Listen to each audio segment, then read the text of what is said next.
Chris. Long time no see. For sure. Chris Conley, retired colonel, served 24 years. Just under, that's right. Just under 24 years. West Point graduate, Ranger qualified, Airborne qualified, served in a Ranger Battalion. That's right. Yeah. And of course we're going to unpack all that, but how I know you is you were the company commander, also known as Apache 6, in a place called Baqubah. And Baqubah was a place where we as a battalion cut our teeth in some pretty intense combat. Right. And, but before we get into all of that, a little bit about yourself. Where'd you grow up? So, born and raised in Boston, Massachusetts, small town called Watertown.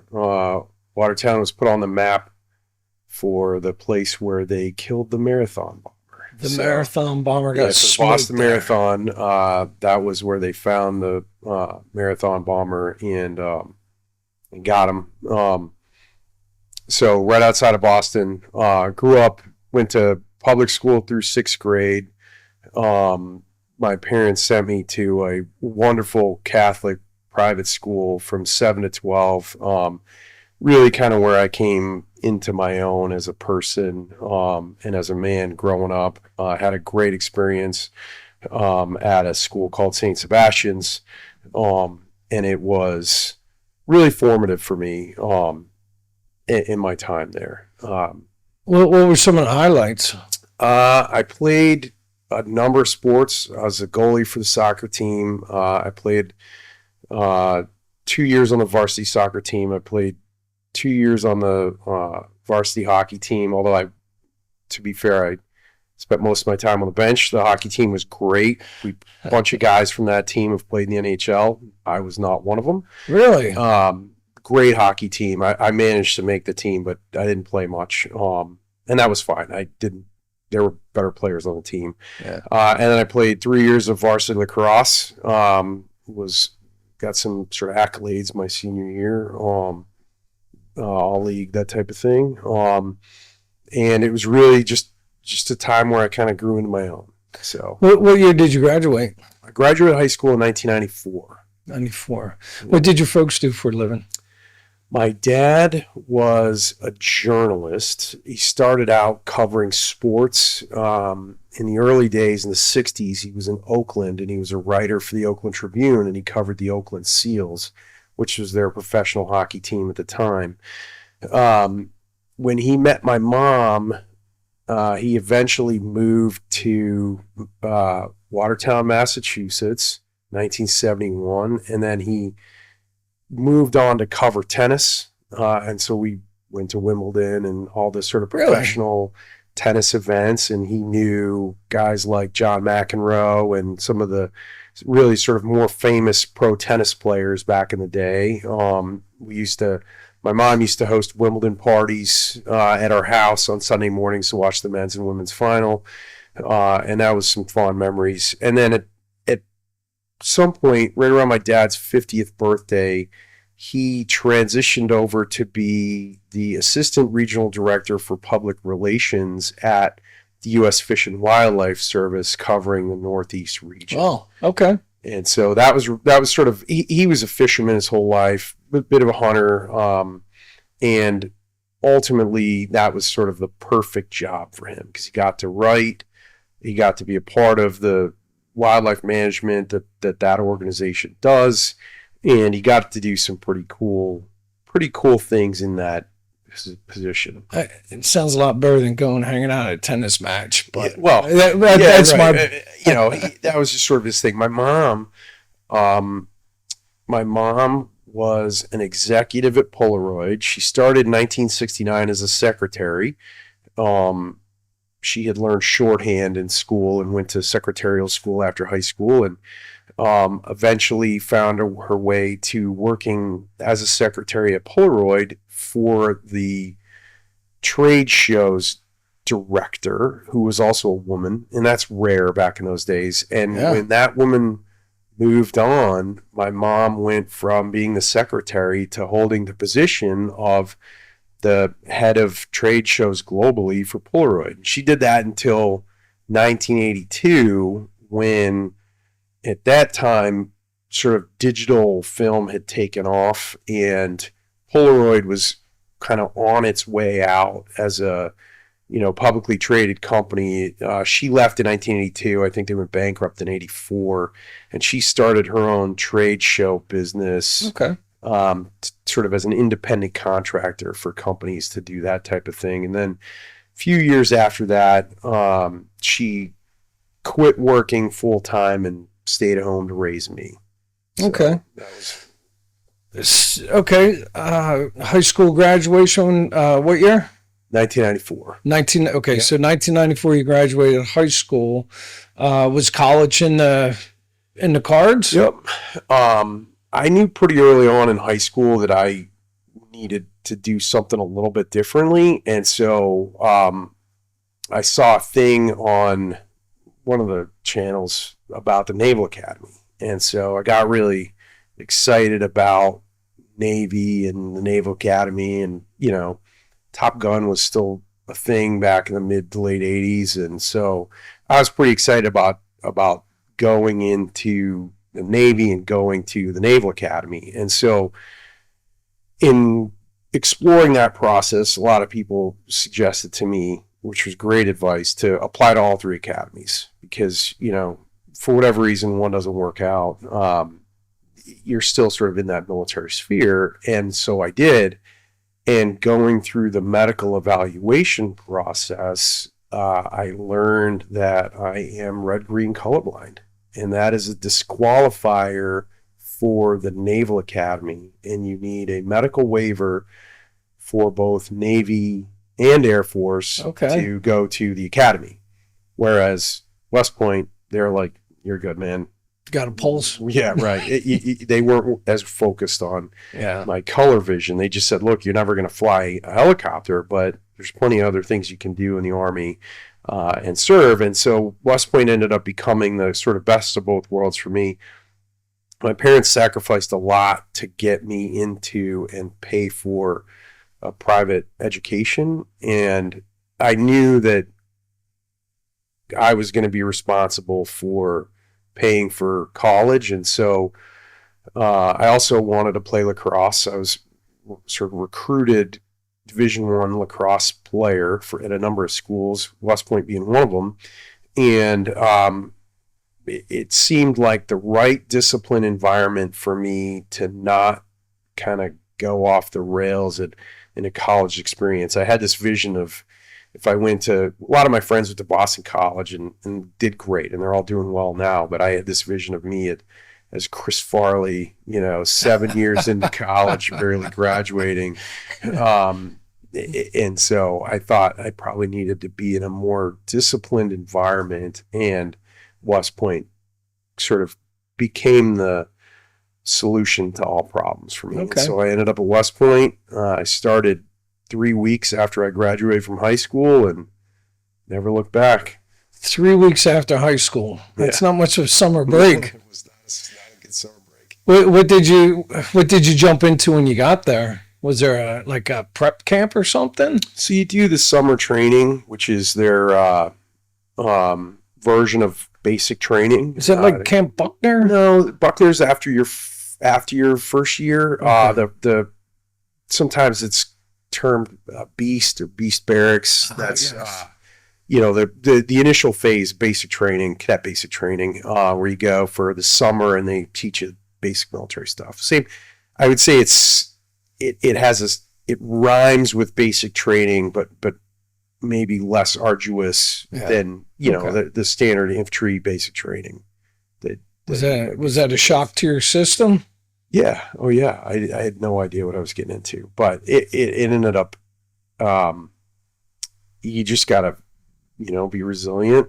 Same thing with everybody else. One of the things that helped me get along was that no one individual person was suffering more than most. We were all kind of suffering the same level, and that was that made it palatable for me. Is that we were all in this together, and I was It kind of underscores that misery likes company. Exactly. part. Exactly. I felt like, okay, if no, I'm not suffering any worse than anybody else. I don't have it any worse than anybody else. So I can handle this. And you were on a ride with lacrosse. Yeah. And so my thing at West Point was the lacrosse team. And so pretty early on, towards the end of the summer, the lacrosse practice started up, and I had opportunity to kind of make some friends with the folks on the team. And as a freshman, I still was going to have to try out for the varsity,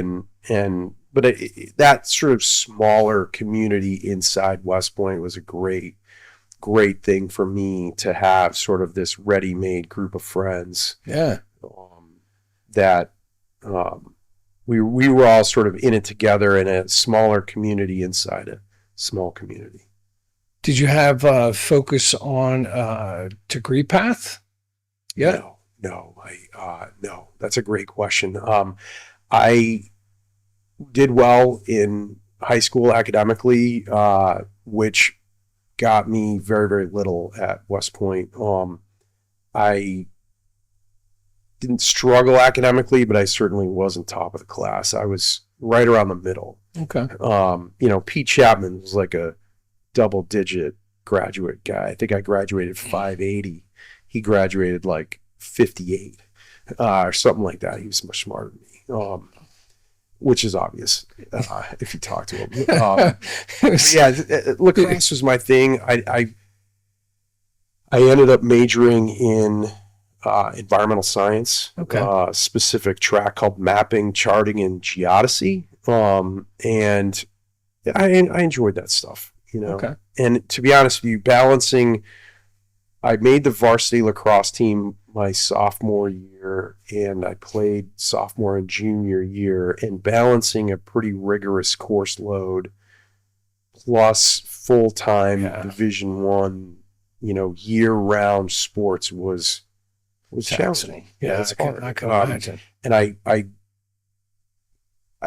was smart enough or dumb enough to just think I wasn't going to be able to balance a really tough course load with sports. And so I chose sports over trying to major in something really hard. Yeah, and I mean your GPA, does that also play into, I know in the ROTC environment, your GPA plays into the National Order Merit List as well with branching. That's right. And I seen some cadets, once they started doing the math work, they dropped their high, aspirations of being a rocket scientist and took something a little bit more, I don't want to say easy, but I think it didn't require so much academic rigor, and they were able to increase their GPA, which then gave them a higher likelihood of getting their branch and satisfaction as well. That's right. And I didn't really start putting that together until about my second semester, my junior year. So I had already kind of cemented where I was going to be academically in the class. Okay. But it all worked out. Like I said, I was sort of mid-pack. And no one is going to turn down infantry, right? So if I asked for infantry, I was going to get infantry. And then it only came down to whether or not I was going to get a duty station that I wanted to get or not. And I can remember there was 25 slots to Fort Bragg. I managed to get the 23rd slot. Nice. So I wanted Fort Bragg. I got Fort Bragg. I wanted to jump out of airplanes and do the whole Airborne Ranger thing, and barely smart enough to pull that off coming out of West Point. But you did. But I did. Thank That's God. right. Thank That's God. right. Did you go to any schools while you were in the academy? I went to Airborne and Air Assault. And so my summer after my sophomore year, I went straight to Airborne school. And then that was the first year they were allowing rising juniors to go to this, cadet leader training, CTLT, where you go out and sort of embed in a unit for 5 weeks. Yeah. And so what ended up, my tactical officer sort of said, hey, you should go infantry, and we're going to send you to airborne school, and you're going to go to Fort Bragg. And I said, okay, great. So I went to jump school, and immediately after that, I went to Fort Bragg. I embedded in 1st Platoon, Alpha Company, 1504. And the great story, the day I got to CTLT at Fort Bragg, the company XO came and picked me up over at the, like the theater where everybody linked up with their units. And he picked me up and he said, hey, do you have TA-50? And I said, no, I've been here for like 3 hours, and he goes, okay, you're jumping tonight and you're going to use my gear. And I said, okay, great, let's do it. I just got out of jump school, get my 6th jump. And so end up,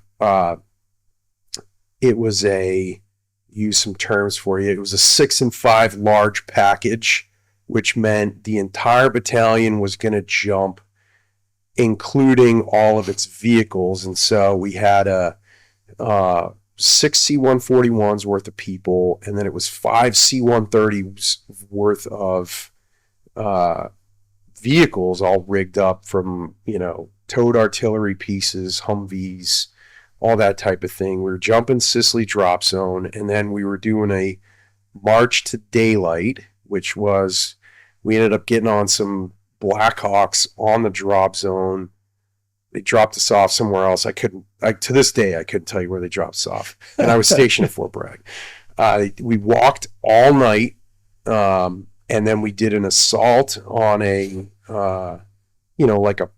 like a company assault on a strong point at like 6 or 7 a.m. And then this is all within 24 hours of you getting this there. Is right. This is inside of 24 hours. If you weren't hooked on infantry, right. Airborne. And then the kicker was the leaders. I remember the battalion commander was a guy named Leo Brooks, who became, general officer, great leader. We did the AAR with Colonel Brooks at the time and the chief of staff of the Army, who at that time was Gerald Reimer. Really? And so I remember thinking to myself, like, I just got to meet the chief of staff of the Army on a jump. I haven't slept in like 30 hours. And that was my first day at Fort Bragg. And I was, you're right, just like you said, I was absolutely hooked on infantry, airborne, ranger. Like, I was going to do it all. You just thought that's what you're going to do every single day. That's right. This is it. This is it. Like, hey, I got goose pimples, man. Yeah, it was such a positive experience. And then like, platoon like me, I platoon leader was a really smart guy and allowed me to do what I could in terms of leading, and they worked with me to kind of teach me the ropes and how things are done in the infantry, and that was a super positive experience up to and including, and this I think I would just turn 21 at this point, but up to and including, like, they took me out to, like, Fayetteville. Right. I went out in Fayetteville, North Carolina. I went to the sort of the local club. Turned it on. And got the whole experience. Yeah. Hanging out with the platoon, like making sure guys weren't drinking and driving, but all having a good time. And, that was, guys were looking out for each other. They were looking out for me, which I appreciated. And like I said, never looked back. Yeah.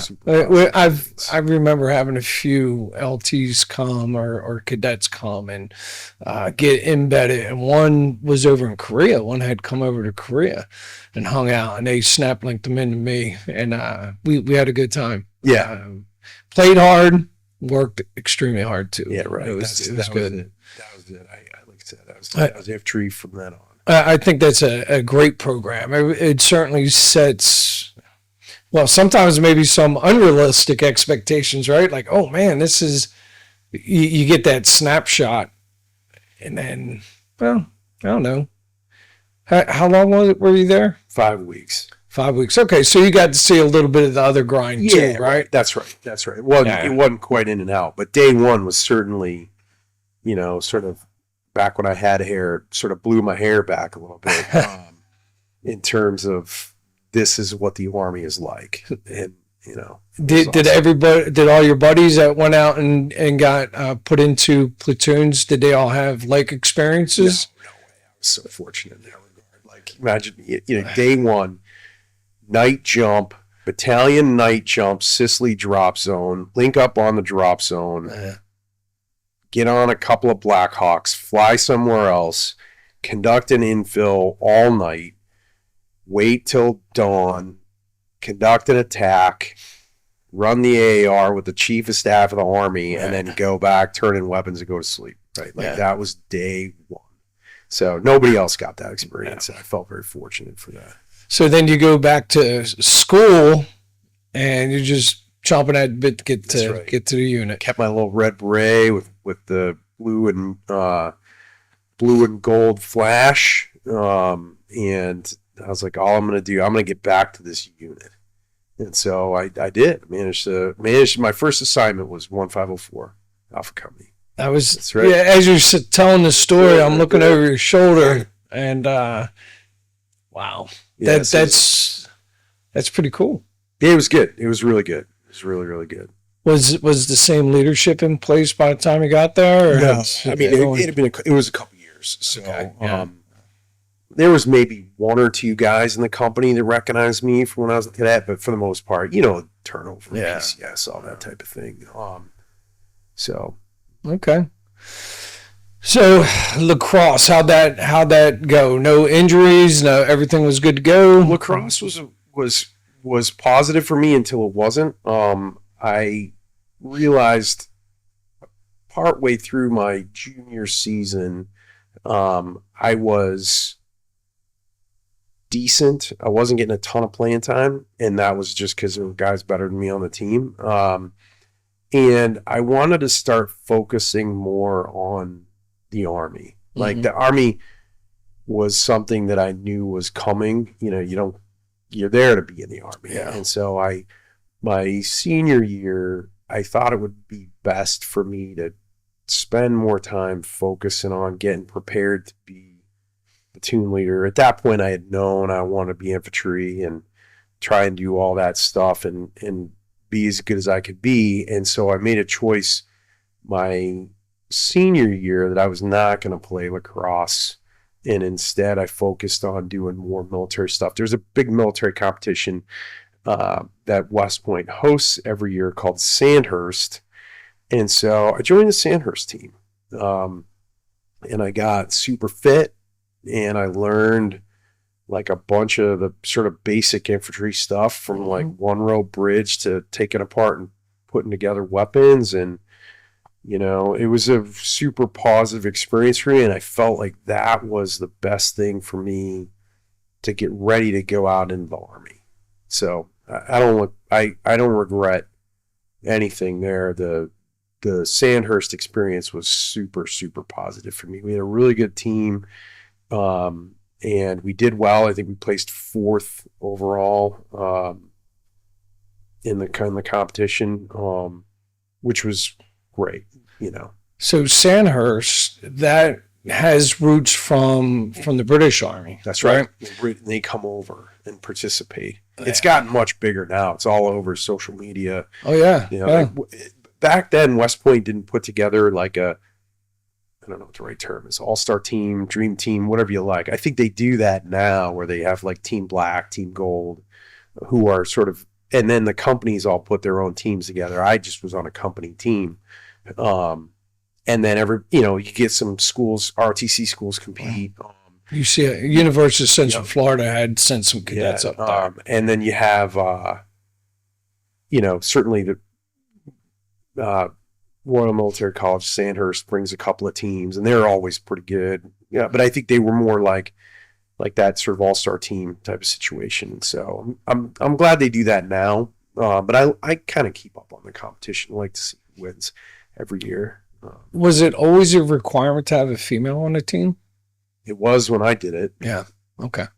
And Jen Walker was her name. She was super fit and light, and so, when we had to do things, she was right there for all of it. Yeah. Heck, she was faster than half the people on the team. She was she was a bit of a unicorn. I was really impressed with her. How many teams are typically compete? Oh gosh.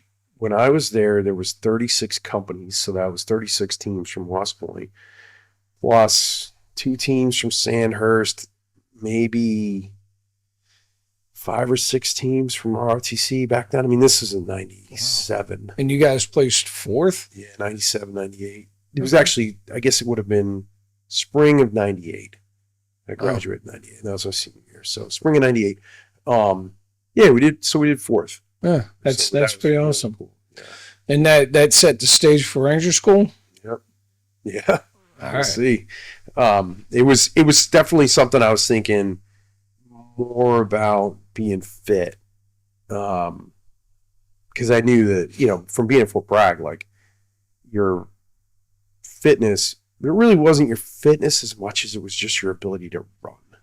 Infantry, light infantry is all about running. About the run. If you can run fast in light infantry, you're okay. Like everything's gonna be fine for you.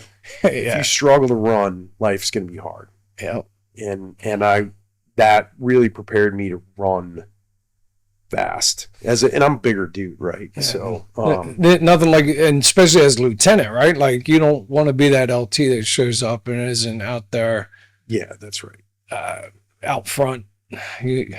No quicker way to get underneath the magnifying glass than to not be able to run. It's really early on. I think it was when I was stationed at Fort Bragg.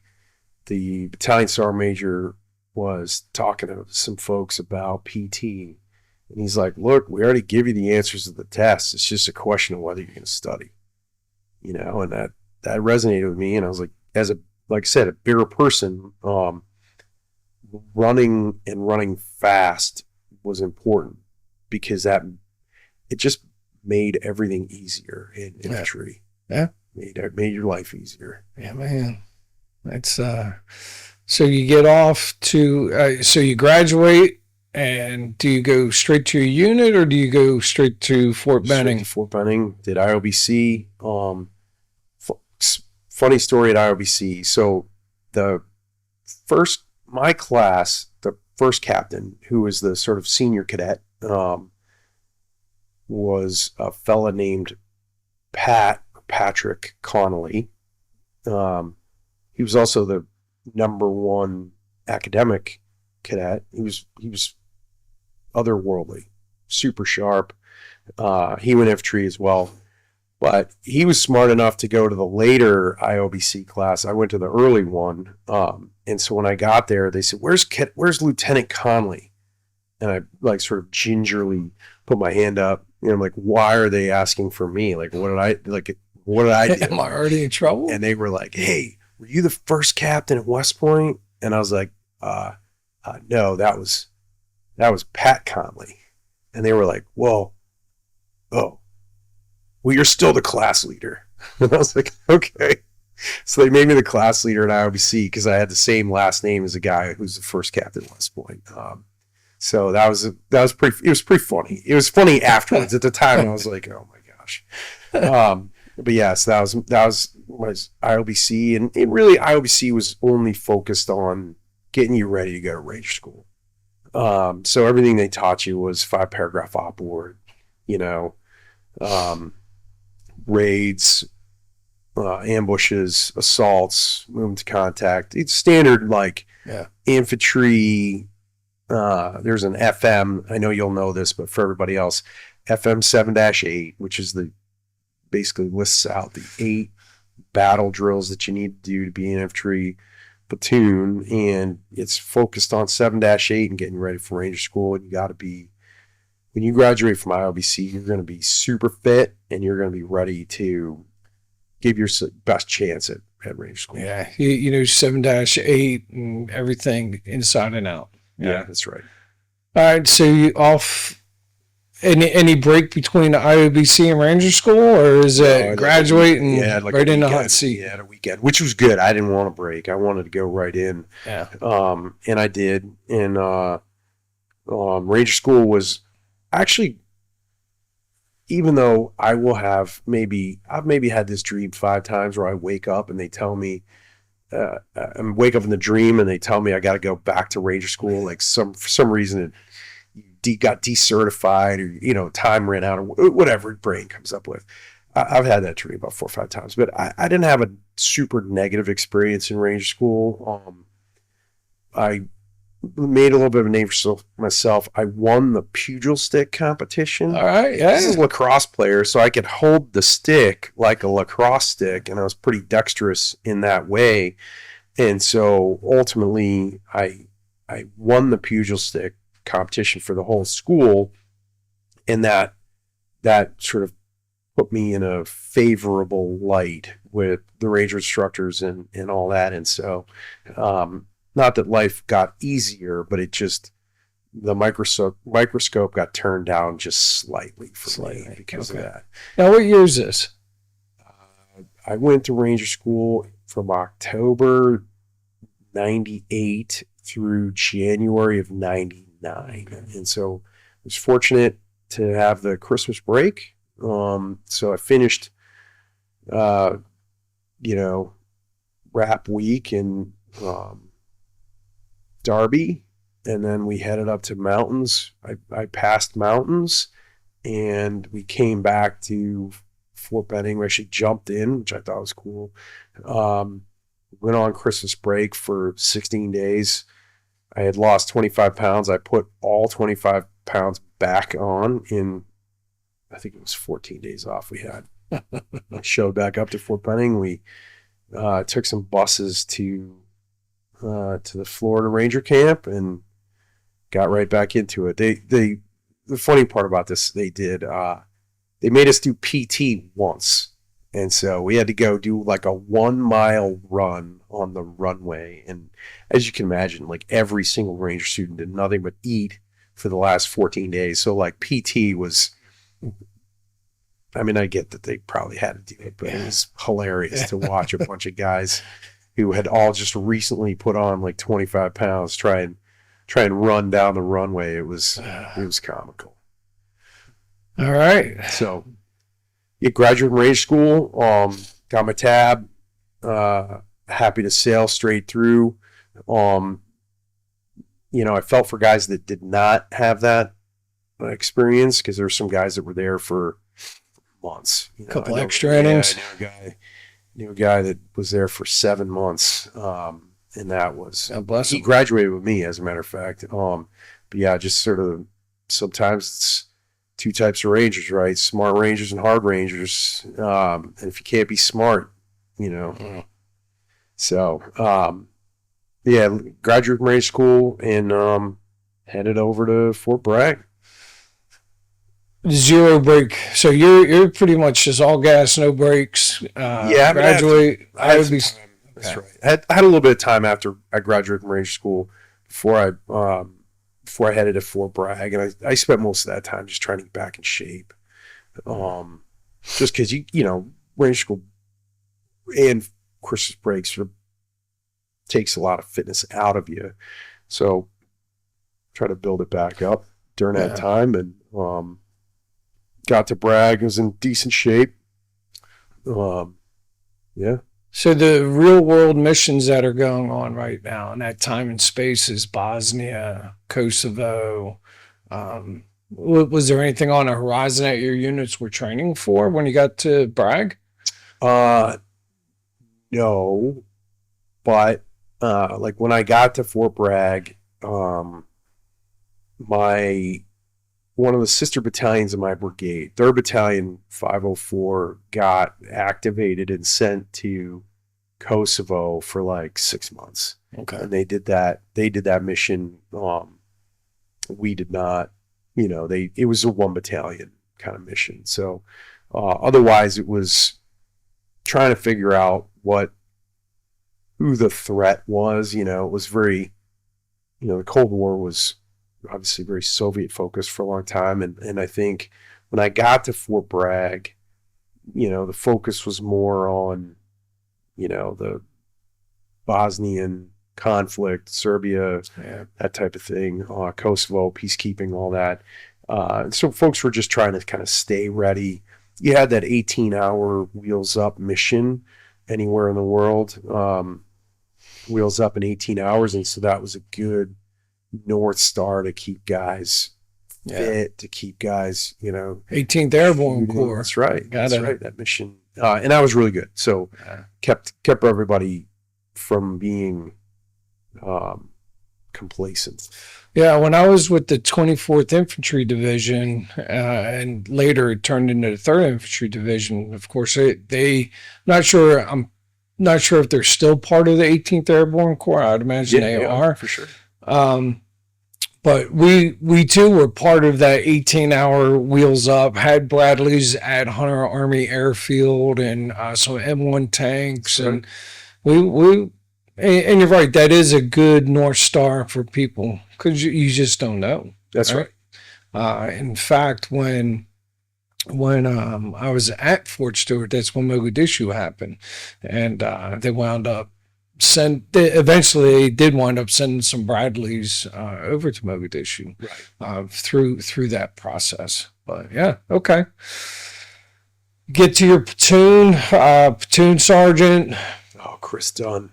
I'll never forget Chris Dunn as long as I live. He was hard as woodpecker lips, that one.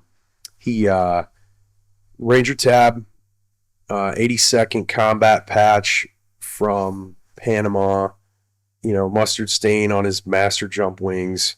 Like if you sat down as a lieutenant and said, what is my platoon sergeant, like what do I want my platoon sergeant to look like? You would have drawn Chris Dunn.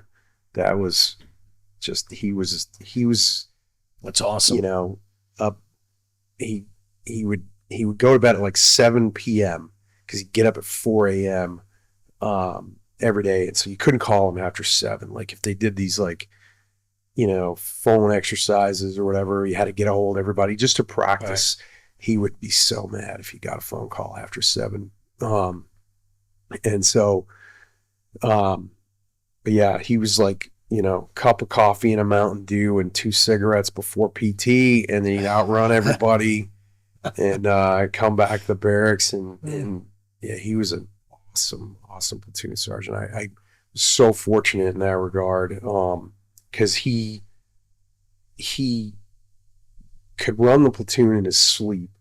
And so he focused his time and energy on making sure that I was successful as a platoon leader, and I knew how to be a lieutenant in the 82nd. And so that was a really, really positive experience for me. And having him, he had come from Ranger Battalion.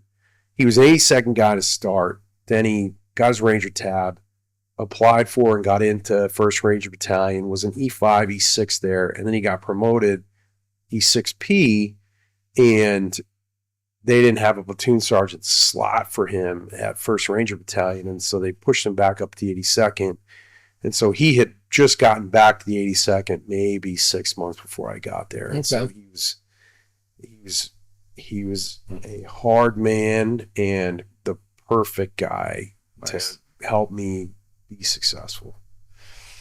I think as a platoon sergeant, that's one of the main missions is to make sure that LT is successful. So that warms my heart, and hopefully he'll get an opportunity to see this. Yeah. So and I wish him nothing but the best. He was formative for me in so many ways, and really shaped my leadership style as a lieutenant, and also taught me to not take myself too seriously as well. I was just going to ask, what's your one big takeaway as a PL at the 82nd Airborne underneath the leadership of an amazing platoon sergeant? So, gosh, there's so many takeaways. There's one story I'll tell. Day one for me, one of the lieutenants reached out to me and said, "Hey, what time are you coming by the platoon?" It was a Friday. They'd come by the CP, and at that point back then, all the platoon leaders and platoon sergeants shared one room, and you had those like old metal desks, and you just like platoon leader here, platoon sergeant here. You just sort of looked at each other. No one had computers. There was one computer in the XO's office that you had to like share time on. And so I said, hey, when are you coming by? And I said, I'll be by around 1300 on a Friday. And so great. Okay, we'll get everything ready for you. And so they pulled a prank on me. And so what they did was they had all of the squad leaders, and they had this fella named Private. He was a PFC hardened. And he was like, he was like 5'3", 18 years old. But he was like a hairy guy, he had like, so they sewed, they actually, they went to the extremes on this one. They sewed E7 rank onto his collars, because that was where your rank was back then, the BDUs. And so like come in, and he's got the highest voice, like, he's like, hey sir, how you doing? I'm Sergeant Dunn. They sewed his name tag, Dunn. And so I'm like looking at this uniform. He's got bald jump wings and Dunn and E7 rank sewn up. And I knew my platoon sergeant's name was Sergeant Dunn.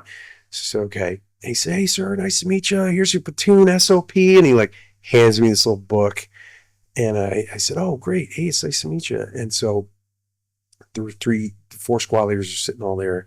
And he said something. He told one of the squad leaders to go do something. I can't remember what he told him to do. And the squad leader puts his hands up in his face and he says, F that, Sarge, and walks out. Right?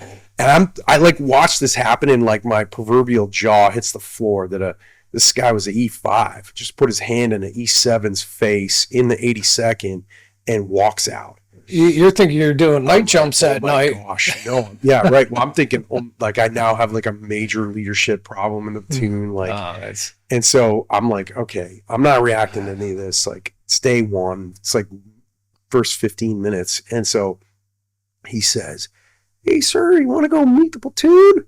And so I said, sure. And so he had those like go faster glasses on, those glasses, the black plastic and all that.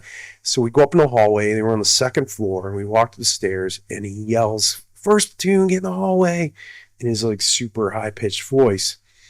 And we're walking to the sort of the middle of where everybody was congregating in the hallway. And at one point he's walking in front of me, and somebody shoves him. Like on the shoulder, literally shoves him, and they say, nice glasses, Sarge. And I'm like, oh my gosh, this is so bad. And I was just like, okay, like, all right. And like I said, I'm going to keep a straight face through all this. Like, I got to get it. And he talks to the platoon. He says like, hey, this is Lieutenant Conley, here to meet you guys. And I said like, hey, it's nice to meet you. Like, looking forward to being a part of this platoon. I said like, I talked for like 20 seconds. And then I said, hey, back to you. And he sort of released everybody back to their rooms. And he goes, come on, let's go back downstairs. And so we go back downstairs, and I sit down in my seat, and I'm like a little bit shell shocked right now. Like, it's now Friday at like, I don't know, maybe 1:45, and this whole thing is taking place. And I've just watched my platoon sergeant be disrespected multiple times by like pretty junior people in the platoon. And I'm about to, I don't know what I'm going to do, but I'm like, all right, well, this is it, we'll figure it out. And then Dunn is in the back part of the room. He's not wearing his top, so you can't see his name tag. And he puts his BDU top back on, and he comes over and he shakes my hand and he goes, hey sir, we just want to have a little fun with you. Welcome to the platoon. And I was like so relieved. Like, I'm looking at him, infantry judge guys by their uniform to a degree, especially light infantry. So he's got Ranger tabs, CIB, master wings, mustard stain, air assault, Pathfinder. Like, he was maxed out. And we go back upstairs, and he starts hollering, and guys were moving like lightning at that point. Nice. And I was like, okay, we're good. Like, and so it was like, we laughed about that for probably about a month. But that was Chris Dunn. That was nice. That sets a good stage. Okay, everyone has a little bit of a sense of humor. You can't take yourself too seriously. All right. So platoon leader, successful run, I'd imagine, as a PL in the Alpha Company. Yep. I was platoon leader for a little under 8 months. I got selected to be the scout platoon. Did the Nice. scout platoon stuff, which was great. It was a little bit more independent. Yeah. And at that point, I kind of knew I wanted to go try and get into the Ranger Regiment. So I put in my packet. My battalion commander at the time was and I didn't know this. I kind of knew it, but I didn't know this. He is a guy named Bill Mayville, who was a Ranger Regiment legend. Jumped into Grenada with the guys in '83, and just had been in and out of the Ranger Regiment. And so when it was my time to apply to go to the Ranger Regiment, he had changed command and was working on the other side of Fort Bragg in, I think he was at JSOC headquarters. And I managed to get his phone number, and I called him and I say, "Hey, sir, Chris Conley here, love if you would endorse me to apply to the Ranger Regiment." And he said, "Let me make a phone call." So sure enough, I had applied to like each of the battalions, and he'd said, "Which battalion you want to go to?" And I said, "Well, first would be the best, but I'll take what I can get." And he said, "Okay, I'll call you back in a little bit." And so he called me back in like 30 minutes, and he said, "Hey, I made a call. We'll see what happens." And I said, "Okay, sir, thanks a lot. I really appreciate it." And 24 hours later, the Battalion XO from 1st Ranger Battalion called me and said, "Hey, we'd love to hire you. You come very highly recommended." And so Mayville obviously had put a good word in for me, which I appreciated, and the rest is history.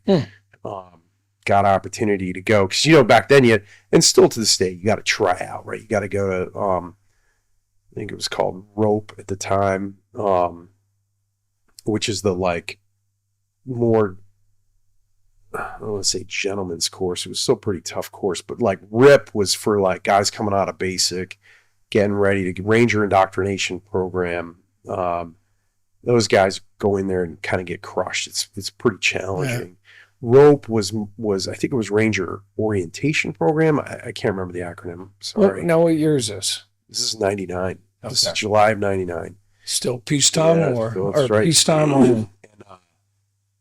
So I went down a Rope, went through with a bunch of really good guys. Matter of fact, like the one officer that I really remember from Rope was a guy named Jim Mingus. He was a major trying out for 1st Ranger Battalion, same as me. And we both made it, which was cool. And so it was like nice to know somebody. Isn't Mingus like a 4-star general? Yeah, he's vice chief of staff in the Army. Yeah. Okay. And he's a fabulous guy. Really, just great leader. Easy to talk to, down to earth kind of guy, like the guy you want in that type of position. So, yeah, he did very, very well. Yeah. And then, I got down to 1st Ranger Battalion. Just a bunch of really, that was where I kind of learned what I thought right looked like in the Army. And so that was a really cool experience. I was a platoon leader there for about 8 months. 2nd Platoon Alpha Company, or ACO, in 1st Ranger Battalion. And then there was the XO job was coming open, and I had been a platoon leader at Fort Bragg, scout platoon leader in 175, and I said, all right, I'll volunteer for the XO job. Hey, you got the resume. And so I became the company XO, and shortly after I became the company XO, maybe like I don't know, maybe 6 months after I was the company XO, 9/11 happened.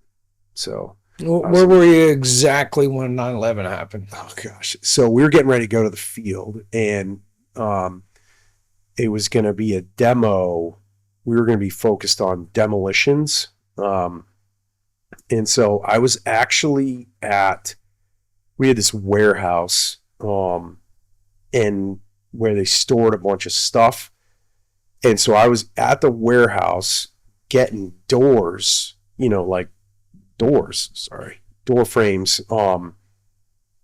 to put in the back of a 5-ton truck to take out to the field so we could practice door breaching. Right. And so I remember I was me and like the supply sergeant and like a couple guys were loading doors on the back of this truck, and I get a phone call, say, hey, you need to get back here right now. And I said, okay. And he said, something's going on. You just need to get back here. I said, no worries, I'm on my way. And we get back, and the towers are on fire and that type of thing. And everybody's glued to the TV, and my company commander is a guy named Joe Ryan. He gets called up to battalion to go meet with the battalion commander, who's a guy named Tony Thomas, another 4-star SOCOM, amazing leader. And so ultimately they call down, this is a great story, they call down while Captain Ryan is at battalion. So I'm the XO, I'm in charge of the company, and me and First Sergeant Darren Bone, we're like trying to figure out, okay, they call down and they say, hey, you need to move to Force Protection Delta. Okay, so we have to look it up, right? We don't know what Force Protection Delta is. And sure enough, it's literally like you got to put armed guys on the roof. That's like one of the security requirements. I'm like, I'm an XO. Of course, I know where all the ammunition is. Right. So I know where it is. I'm like, I don't know this is a good idea to have a bunch of Rangers like locked and loaded on the roof of a building, and the towers are still, hadn't even come down yet. Like towers are on fire. Like this is a dynamic situation. Yeah. So I was like, okay, like what can we do to be Force Protection Delta, but maybe not put guys locked and loaded on the roof? So me and my first sergeant decided we're going to give the CQ, his desk was like right at the door to the barracks. We gave him a shotgun and some shotgun ammunition, like a breaching shotgun, and said, look, don't shoot anybody. Already had ammo drawn for the door breaching. We had all the ammo already. So we gave him the shotgun and said, just stand here. Don't let anybody in or out, but don't shoot anybody.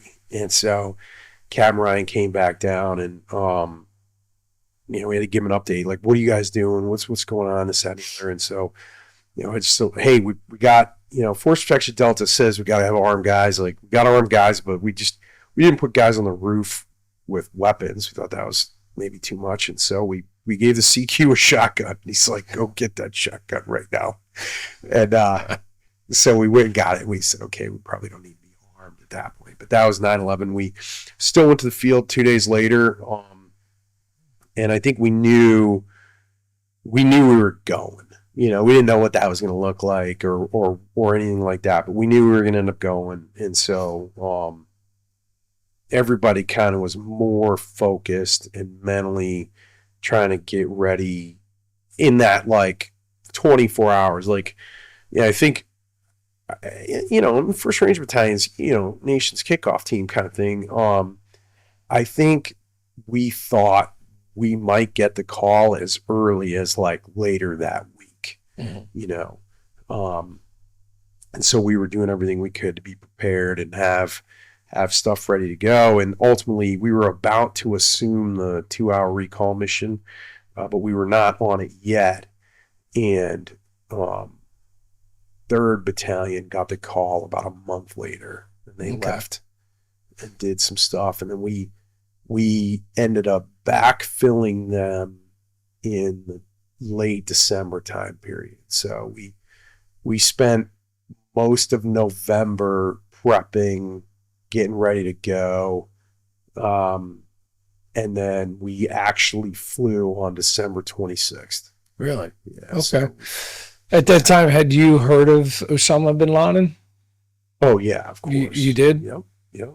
When the towers went down, you knew? Okay. Oh, are you saying before 9/11? Yeah. No, we hadn't heard of it. Okay. No. Yeah, it's very, very few people. I remember on when the towers were hit, I remember somebody saying Osama. The first time I ever heard that word or that name, and obviously, we all know who he is now. But yeah, it's pretty interesting how something like that could pop up, be so significant, and people that are at the tip of the spear, just not tracking that dude. Yeah. It's like, Yeah.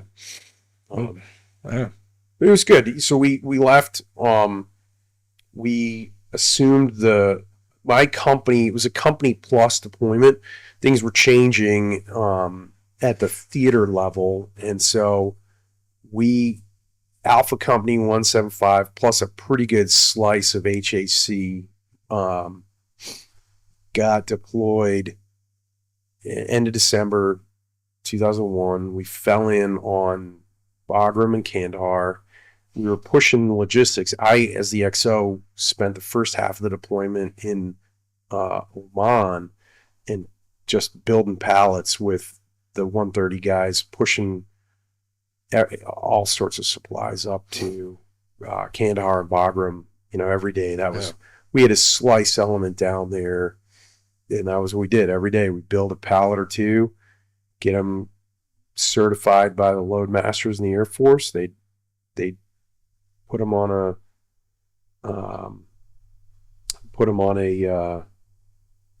forklift, and then take them over the aircraft, load them up, fly them up into Afghanistan. Yeah. And I got pulled forward early February, and I spent most of my time in Kandahar because we had a group.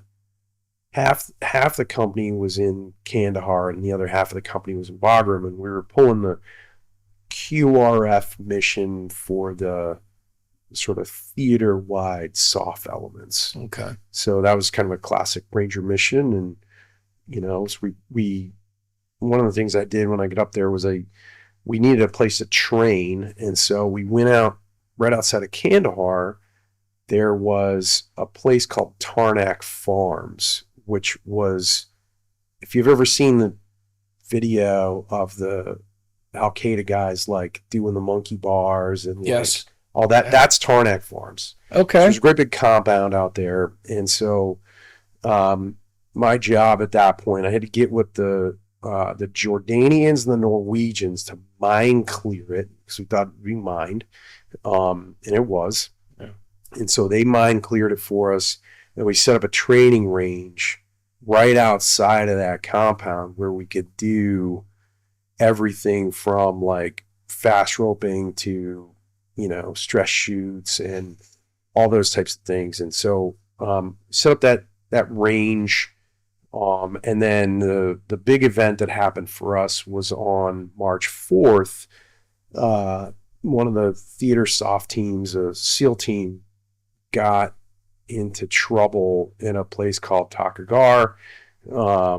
And our first platoon, which was led by a guy named Nate Self, got blown out as the QRF mission to go in and help those guys out. And they were, we would see the Predator feed that they were in a bad way and doing their best to kind of keep everything together.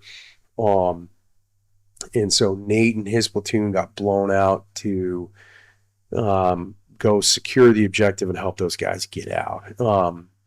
There's a number of books and stories on a Battle of Roberts Ridge. There's a book called Not a Good Day to Die. Nate wrote a book called Two Wars, all focused on sort of those events. Right. So a couple medals, I think 2 medals of honor came out of it. 7 guys got killed. It was sort of one of the, I think it was the first like real combat day of the war. I mean, guys had been in firefights. I'm not taking anything away from anybody in that, but that was like a pretty big day in terms of U.S. casualties. And to be honest, the guys on the ground in that platoon and the SEALs all, I mean, they just did so well that, fortunate there were not more casualties. Those guys ended up securing the landing zone. They had to wait till darkness for the helicopters to come pull them out. But, you know, it was a tough day. Yeah. And so, you know, brought everybody home kind of thing. And that was sort of my first experience with like real deal, like real shooting war combat kind of stuff. And I wasn't on the ground. I was at Kandahar in the TOC, kind of helping organize reporting and comms and listening to different You got radio. live feeds too, Yeah, right? yep. And so the live feeds back then were pretty grainy, just because you're pumping through satellite constellations Yeah. to get back to you. But you know, we could see what was going on, and you know, we were in comms with everybody, and yeah, so that was my job, just kind of help orchestrate everything. And then once all that took place, we flew up. Me and my first sergeant flew up to Bagram and helped with sort of the aftermath of that whole thing, make sure everybody was okay, that came back and process some of the casualty stuff, which is an unfortunate kind of part of the business, and help pull together the memorial ceremony that we did over there. And you know, and then we left like about a month later. It was our turn to rotate out. And so yeah, that was my first real experience with combat. What was the as that's happening in the talk? Did everything just kind of flow as? And I certainly don't want to say business as usual, but as you guys train, you know, we always use that motto: "Train as we fight." Did everything that you guys had prepared for just fall into place, or were there some lessons learned in that? No, that's a good question. So in the talk, our main focus was just what can we do to help these guys. Nate was up on comms and communicating sort of sit reps as they happened, but it was not the only thing we were focused on. Was what other assets can we push to them? What else can we get in terms of either ISR or strike that can help them secure the situation and then begin the, you know, consolidation process that you do once you sort of establish security. And so I think, you know, fog of war being what it is, I think we did a really good job of just trying to push what we could in terms of reports, ISR, looking around, making sure no one else was coming, trying to identify where folks were the bad guys were on the ground, and like passing that information. And then whenever strike aircraft came on, making sure that there was, because no one's going to try to, none of us in this did not happen later, but none of us in the talk ever thought for a second that we were going to try to fight from the talk. I mean, everybody knew Nate was very competent on the ground, and it was his fight, and he was going to make the right decisions to deal with the situation. But I thought that was probably the best thing that came out of that. Was no one tried to like fight the fight from you know, in the air conditioned talk. Just tell me how I can support. Yeah, that's right. Just push what we could to him, to make sure that they were getting all the support they needed to do what they needed to do. And then as soon as darkness fell, the soft commander released the aircraft to go pick those guys up, you know, because they didn't want to fly at daylight and risk another aircraft. So they picked everybody up as soon as it got dark, and that was kind of the end of that particular mission. That's one heck of a mission. Yeah.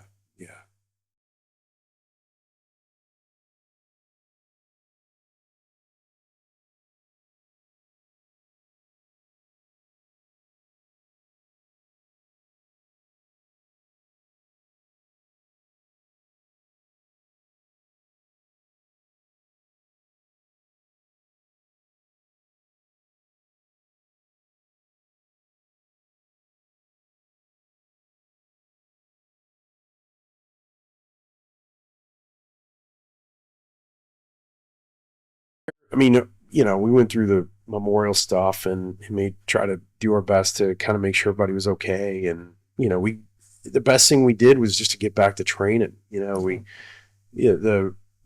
Back then the Ranger Regiment had this cycle of, sort of train, get ready to deploy, come back, train, get ready to deploy. Pretty high tempo. And so the best thing and to be honest, I mean, guys took some leave, of course, and that was normal, but then we got right back into it. I remember as a company XO, I was pretty soon after that, like planning our deployment to Fort Knox to go train at they had just built this like really fancy military city on the backside of Fort Knox where you could train and do all that type of thing. It was well done. And I remember that was it. We were starting to plan a battalion level mission to go conduct like 3 weeks of training up at Fort Knox and, laying on ammunition and making sure that we had, trucks to get to and fro and all the logistics that you do to support training. Like I just kind of fell back into company XO mode, Was there another deployment on the horizon?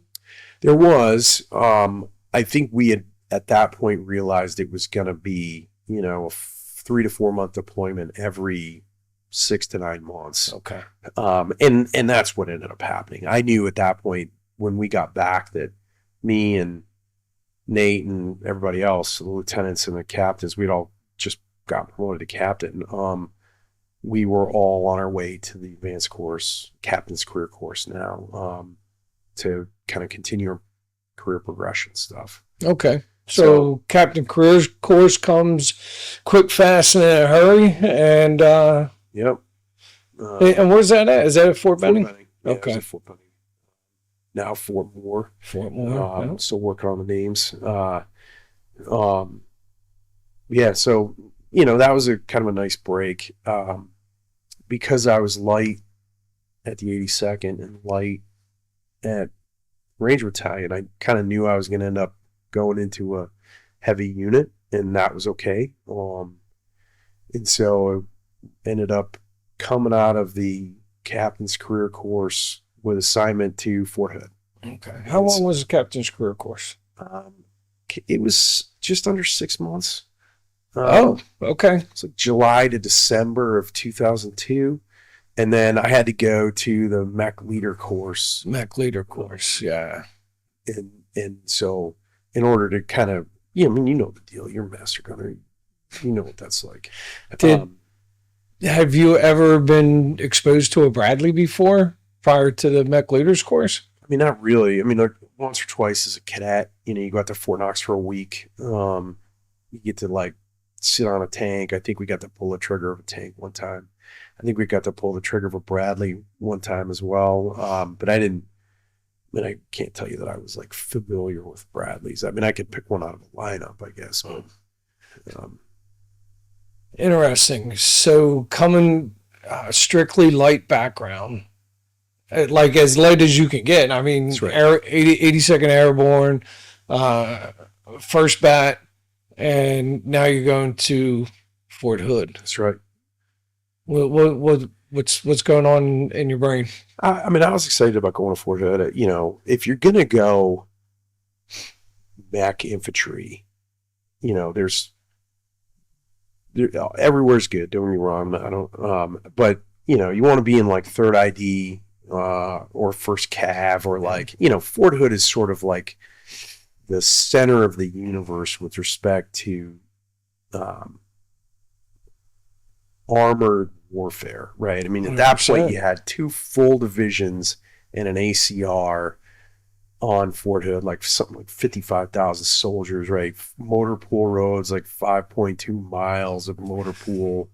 And it's just tanks and Brads and 88s and howitzers as far as the eye could see. Yeah. So I felt like if you're gonna do it, Fort Hood's a good a place to really kind of learn armored warfare. Yeah. So, and at that point, we had a pretty good indication beginning in mid '02 to late '02 that Iraq was going to happen.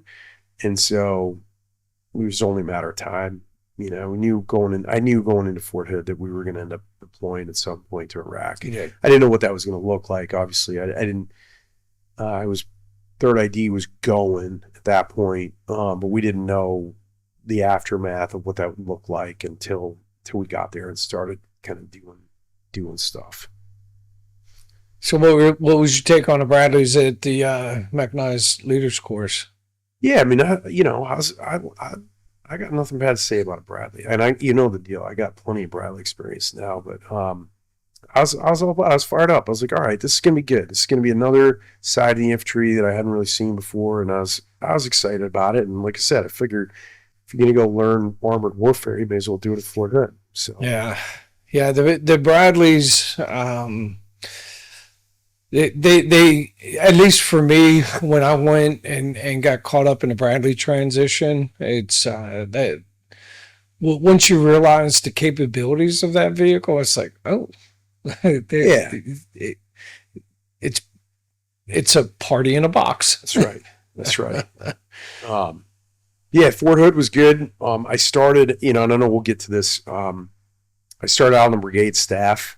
I did a number of jobs in brigade staff. Was that 3rd Brigade? 3rd Brigade. Okay. Yep, 3rd Brigade staff. Shortly after I got there, Colonel Murray took over as brigade commander. I guess Lieutenant Colonel Rainey took over as the brigade XO. Okay. And I was in the brigade S3 shop with a number of other guys. And we were focused on doing and supporting, because brigade, you're not really you plan and training, but you're really trying to support the battalions as they plan things like gunnery, table 8, table 12, range operations, that type of thing. Yeah. And I was unique because I got to Fort Hood in, middle of '03, and I was one of the few guys that had combat experience already. So I was sort of an oddball, if you will. Oddball is maybe not the right word, but you get what I'm saying. Yeah. So I tried to do what I could to maybe shed some light on my experience in Afghanistan, and I think that was useful for a lot of folks. Sure, 100%.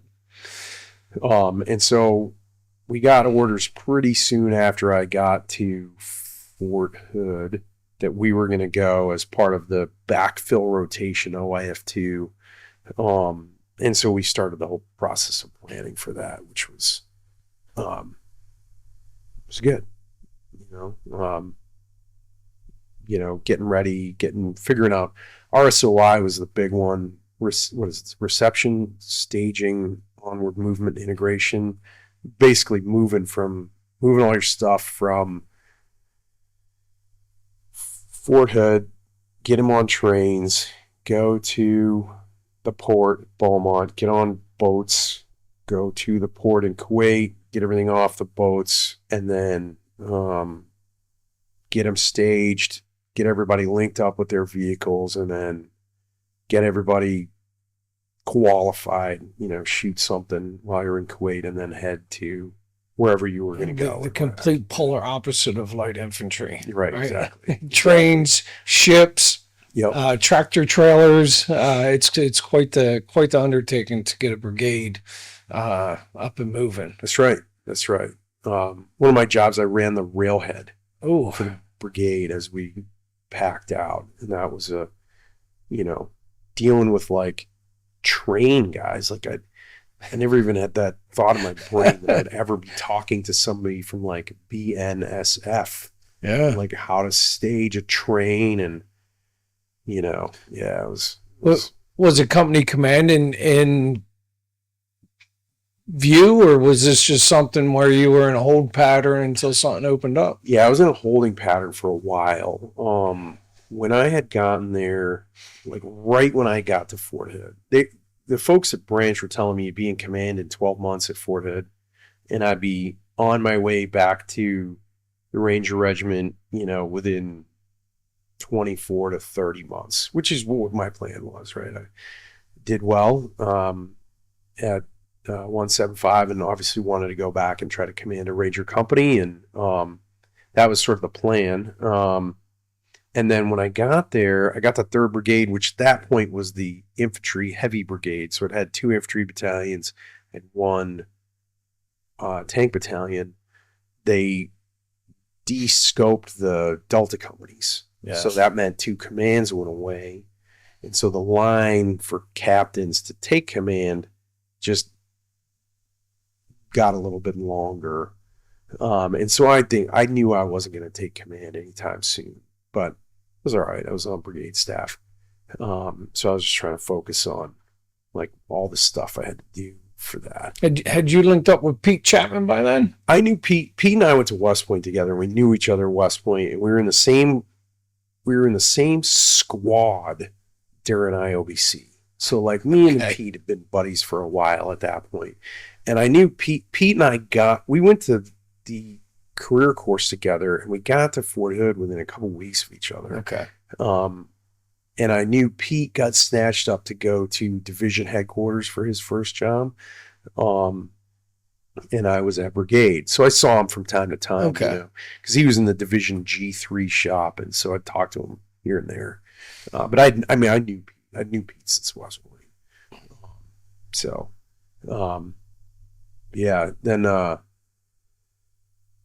anyway, that was it. We deployed in March of 2004 and did that whole thing. Clay was there too on brigade staff. Okay. That whole thing. Plot thickens. Nice. Yeah, that's right. That's right. Clay was on brigade staff with us.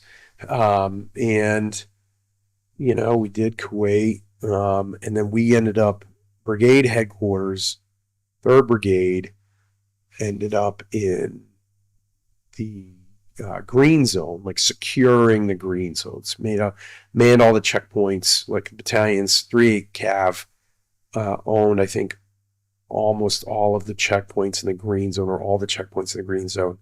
I think 19 Cav was just north of there, in a part of Baghdad called Tahrir, and then 27 had gotten chopped to National Guard Brigade, the 39th Brigade out of Arkansas, and that was up in the Taji area. So that's where the brigade kind of landed. Brigade staff, I was the day battle captain. I worked 10 a.m. to 10 p.m. every day, in a day in, day out, kind of running the brigade on behalf of the colonel and the XO and the 3 and that type of thing. So that was the big mission, checkpoints, checkpoint operations. No, was anybody doing any patrolling, any major offensive operations at the time? Or 19 was doing some offensive stuff, trying to secure the Tahrir area, and they were in. I don't think it was Tahrir. Tahrir was up in Baqubah. You're right. I'm gonna have to think. I'm not gonna remember the name. Okay. Of 19. They were just north of the green zone. There wasn't Najaf, was it? No, it was south. I'm 9. I left my phone on, so I look it up. Anyway, 19 was doing some stuff, but other than that, it was sort of security focused. And the big thing that was happening while we were there was this transition from the coalition provincial government to the Iraqi controlled government. And I remember we had a hand in, I don't say tracking that. I mean, at the brigade level, I was just tracking what was happening. But I think Colonel Murray had the idea to transition early. They had set a date. And obviously we were worried about the insurgents trying to interdict that date, planning something big, which they were starting to do more and more of at that time in the June of 04 time period. And so Colonel Murray had the idea to just transition early, like 4 or 5 days early. And so they they did this sort of no notice transition that we were a part of, and it went off with no incident, which was like pretty awesome. That happened. And so that, there was not a lot of fanfare, obviously, because it was no notice, but it also, I think, really put the insurgents on their heels, because I think they probably had something planned and then didn't have the ability to do anything about it because they went early. So, and then shortly after that, 2-7 had a change of leadership, put it gently, and Colonel Rainey got put into battalion command of 2-7 Cav, and I had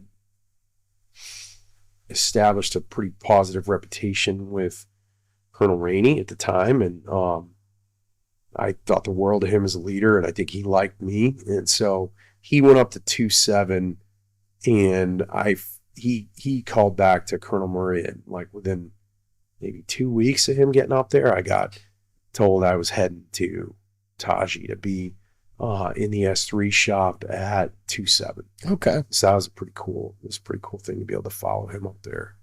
And then, gosh, shortly thereafter, I mean, I was the night battle captain for him in Taji. I worked 7 p.m. to 7 a.m.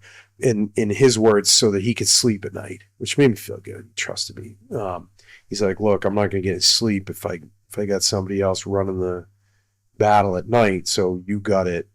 That's a nice vote of confidence from the boss. It was a good thing. I of course, nobody wants to work 7 p.m. to 7 a.m. That's tough hours, but I was more than happy to do it.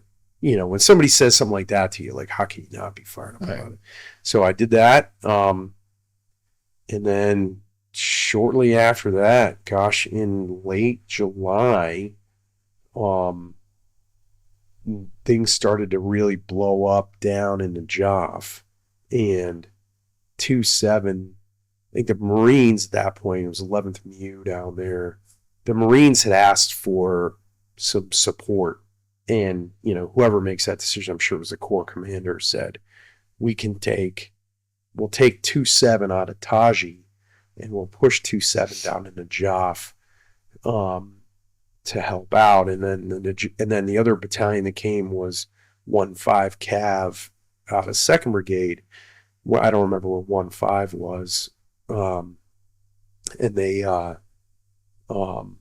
so between 2-7, 1-5, and then we met up with 11th MU, and they had 1-4 battalion landing team.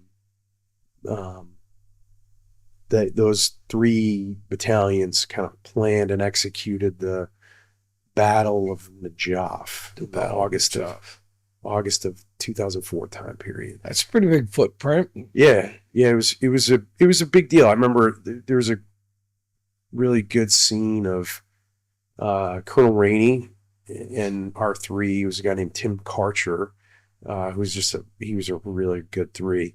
And then the 1-5 battalion commander, whose name was Colonel Miyamasu, and then the 1-4 battalion landing team battalion commander, I don't remember his name. They're all sitting in a room, like at a table, planning how they're going to take down and kind of clear Najaf. And so 2-7 ended up with the old city, sort of the southern portion. 1-5 ended up with the cemetery. There's a big cemetery on the northern side of Najaf, and then 1-4 was, I think, in the middle. And so we were going to kind of 1-5 and 2-7 were going to support and establish kind of a cordon for 1-4 to come through and close in any gap in the middle there, coming from the west. And so that ended up being like a 30-day long, pretty intense battle. I think our mission was like, tactical tasks and all. It was like attack to destroy, which you don't see very often. Yes. So, Sign me up. for a Checkpoints, attack and right. destroy. That's right. And so we left Taji. We staged out of Fob Duke, which was, I mean, there was a Marine fob out in the middle of the desert. Like, it literally was the middle of the desert. Hats off to those guys for being out there. That's one thing I've learned over the years of being attached to the Marines. They have different levels of comfort. Yeah, that's right. That's right. I think that's a good way to put it. And it's God bless them. Yes, right. So we did. So without, 2-7 attacked and secured the south part of Najaf. We left Fob Duke. We jumped Talk, which was my job as one of the battle captains, was kind of run the jump Talk operation. We jumped Talk to like this open desert area, sort of just to the west of Najaf, as the battalion sort of flowed in. And then that morning, our battalion XO was a guy named Scott Jackson. We had just got the Talk set up, and me and the other battle captain was a guy named Chris Brook. I took the first shift, and I went to sleep at like 9 a.m. Once the battle, Chris slept for like 3 or 4 hours. And like 9 a.m., I laid down just to get some sleep. And like 9:30, Major Jackson like comes over to where I was. I think I was in this little tent, and he goes, "Come on, we're jumping Talk." All right. Oh man, I got no sleep. So we packed up the whole Talk, got everything set, and then the funny story that I still share with the scout platoon leader, who's a guy named Jimmy Campbell. Like, we got everything set and everything loaded up, and then I kind of looked around, and there was nowhere for me to ride. So I was kind of like just standing in the desert. And so I walk up to Jimmy Campbell's Humvee, because he was scouts. I said, "Hey man, can I bum a ride to the next Talk location?" Because it was their job to sort of escort the Talk to where we were going. And so he laughed. Like, they laughed at me. They were just chuckling. Like, here I am, like, we're in the middle of the desert, and I'm like, trying to thumb a ride to the next location. So everybody got a big chuckle out of that. And then we ended up staging in a building really on the edge of Najaf, and we were co-located with one of the soft teams from 5th Group. And so we established that. We kind of moved in and reestablished the Talk like in a building.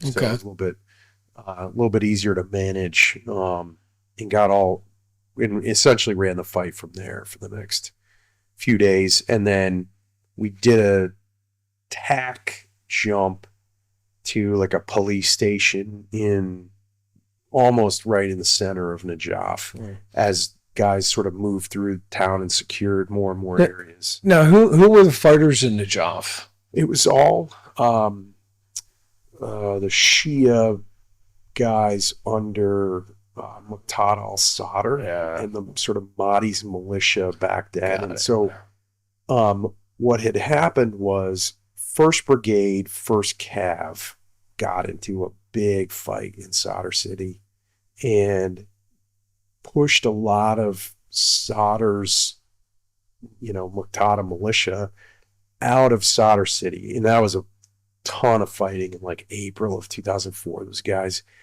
guys hit the ground running and they were in a gun battle almost on day one.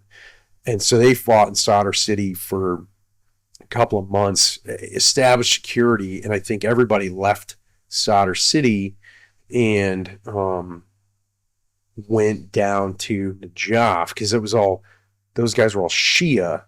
And so Najaf is a very Shia heavy city, and the shrine there, I think it was the Imam Ali shrine, is one of the more holy locations for the Shia religion. And so Sadr moved down there and was sort of commanding forces from in and around the Imam Ali shrine, which obviously we couldn't do anything about. What was the biggest threat to American forces? Was it direct fire, IEDs? That was direct fire back then. It was, direct yeah. fire.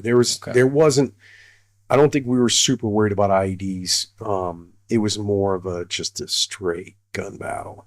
Interesting. Yeah, Okay. firefight kind of thing. And eventually, at that point, I think we'd been there for about maybe 3 weeks, and the theater commander at the time was General Casey.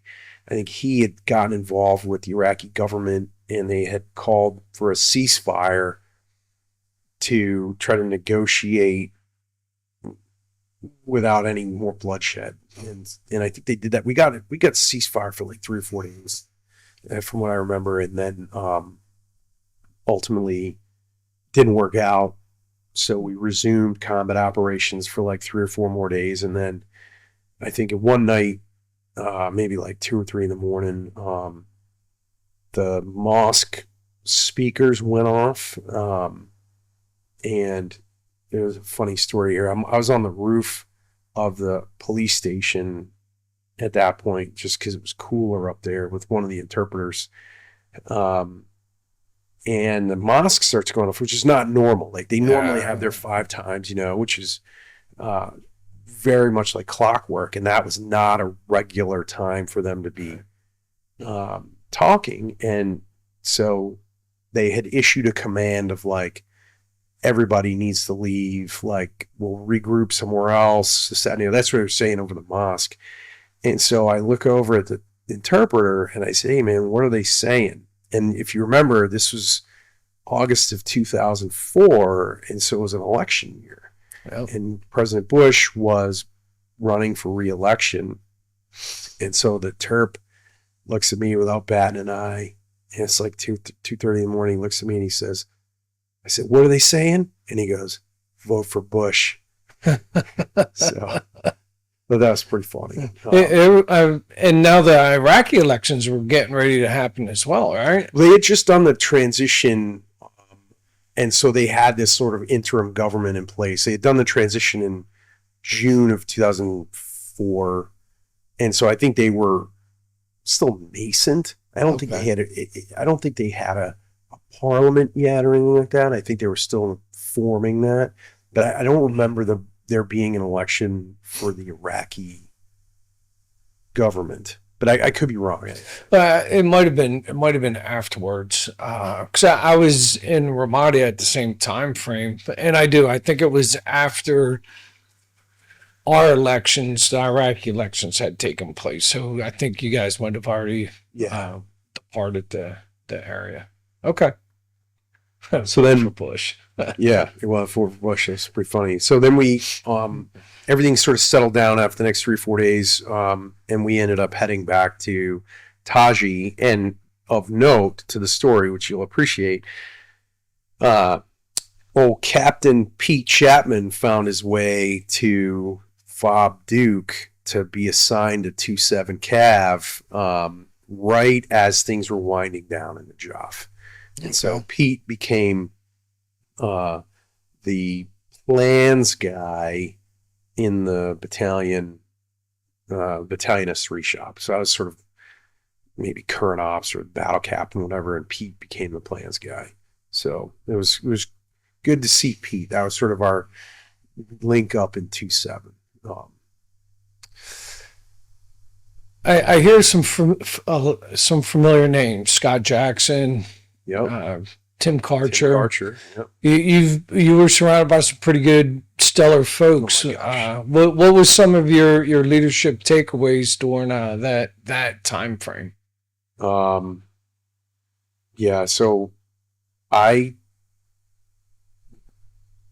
during that time period, just the inspirational leadership that came from Colonel Rainey. He would be traipsing around the battlefield. Him and Tim Karcher operated their 2 Bradleys like as a section. Nice. Yeah, just like a combat section. And at that point, Colonel Rainey had in his words, the best gunner in the battalion, which was Eric Ross. Really? And so Okay. Ross was Rainey's gunner, and Rainey and Karcher would move about the battlefield with impunity. And I just had this confidence. Like I knew that no matter what we were gonna do, if he was in charge of it, like things were gonna be okay. You know, that was maybe it was just, I don't know if it was a calm or it was just or confidence. Like no matter what we were talking about, Rainey had a plan for what we were gonna do. I give you a funny story, right? We were at this 5th group compound and we managed to get 3 porta-johns. I don't know where we got them from. But the logistics company commander, I think, got us 3 porta-johns, which was a nice thing, right? It's a very nice thing. But we only had like one. We only had like one crate of toilet paper for like a whole battalion, right? And so Rainey, being Rainey, goes, all right, look, you got to put all that toilet paper out in the porta-johns, because if everybody thinks we're short on toilet paper, they're going to steal the toilet paper, and then we're going to be screwed. Oh, that's a deep fate. Sure, there. that's what I'm saying. So sure enough, like we put like 10 or 12 rolls in like each porta-john, and they stayed there because, of course, everybody thought we had a ton of toilet paper. Meanwhile, and so nobody stole the toilet. But that was like the level of thought that he had. Like he thought about everything, and it was always like a really good thought. Like I've heard nothing but amazing things about that officer, Colonel Rainey, and I've never had a pleasure of meeting him. So I appreciate you sharing. He is a unique leader amongst a bunch of great leaders, but he is absolutely at the apex, in my opinion. Nice. Yeah. And he's a Futures Command 4-star. He's deserves everything he's earned. Yeah, he's absolutely fabulous. If he called me right now and said, hey, we got to go back to combat, suit up, I'd be like, all right, hang on, let me grab my crap. I'm on the way. So that speaks volumes. Yeah, it does. Yeah. So the Battle of Najaf goes down. Casualties?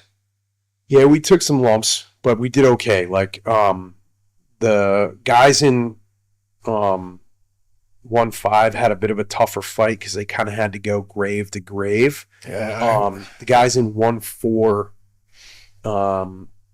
they did sort of a direct assault up the middle, and they took some casualties. We took a few casualties, but 2-7.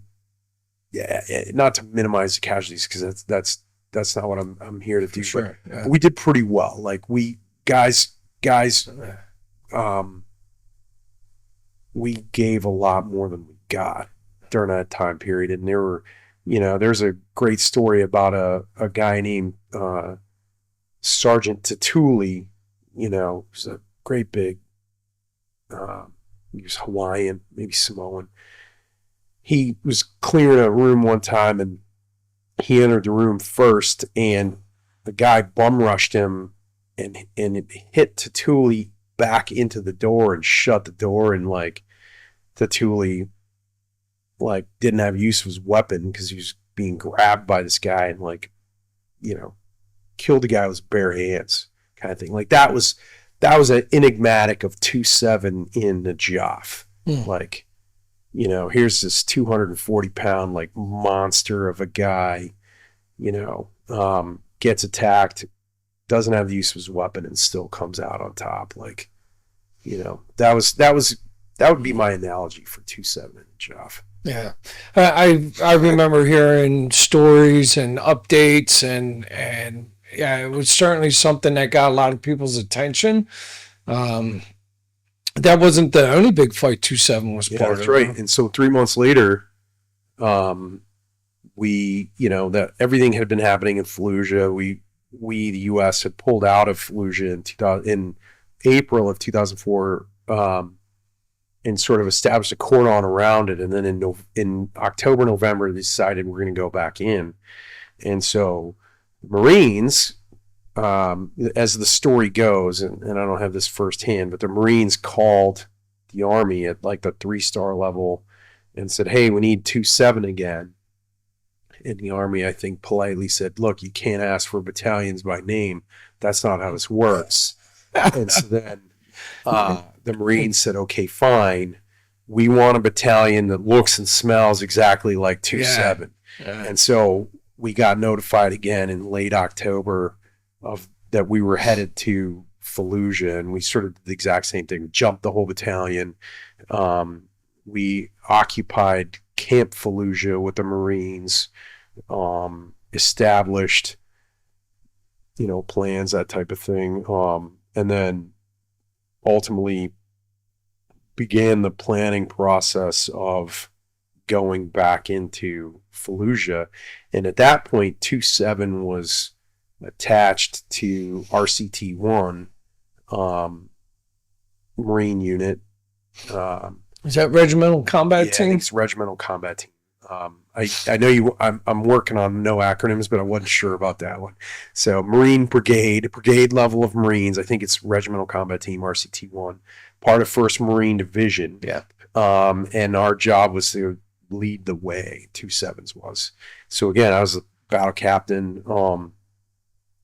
Guys like Pete Glass, if you remember Pete Glass, took his tank company online the day before and, got things prepared for us to go in by kind of softening up the north side of town. Mm-hmm. Bunch of secondary explosions from that mission that Pete did. And Pete was already known as just a warrior kind of guy anyway, from all the work that he had done in Najaf.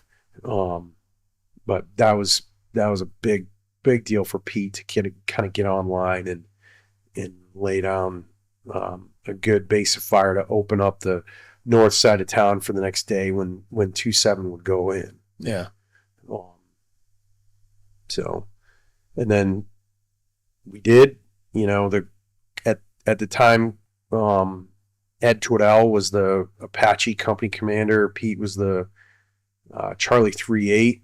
And I think Chris Brook at that point was a Comanche commander, Charlie company. And they went in, and Fallujah was a battle.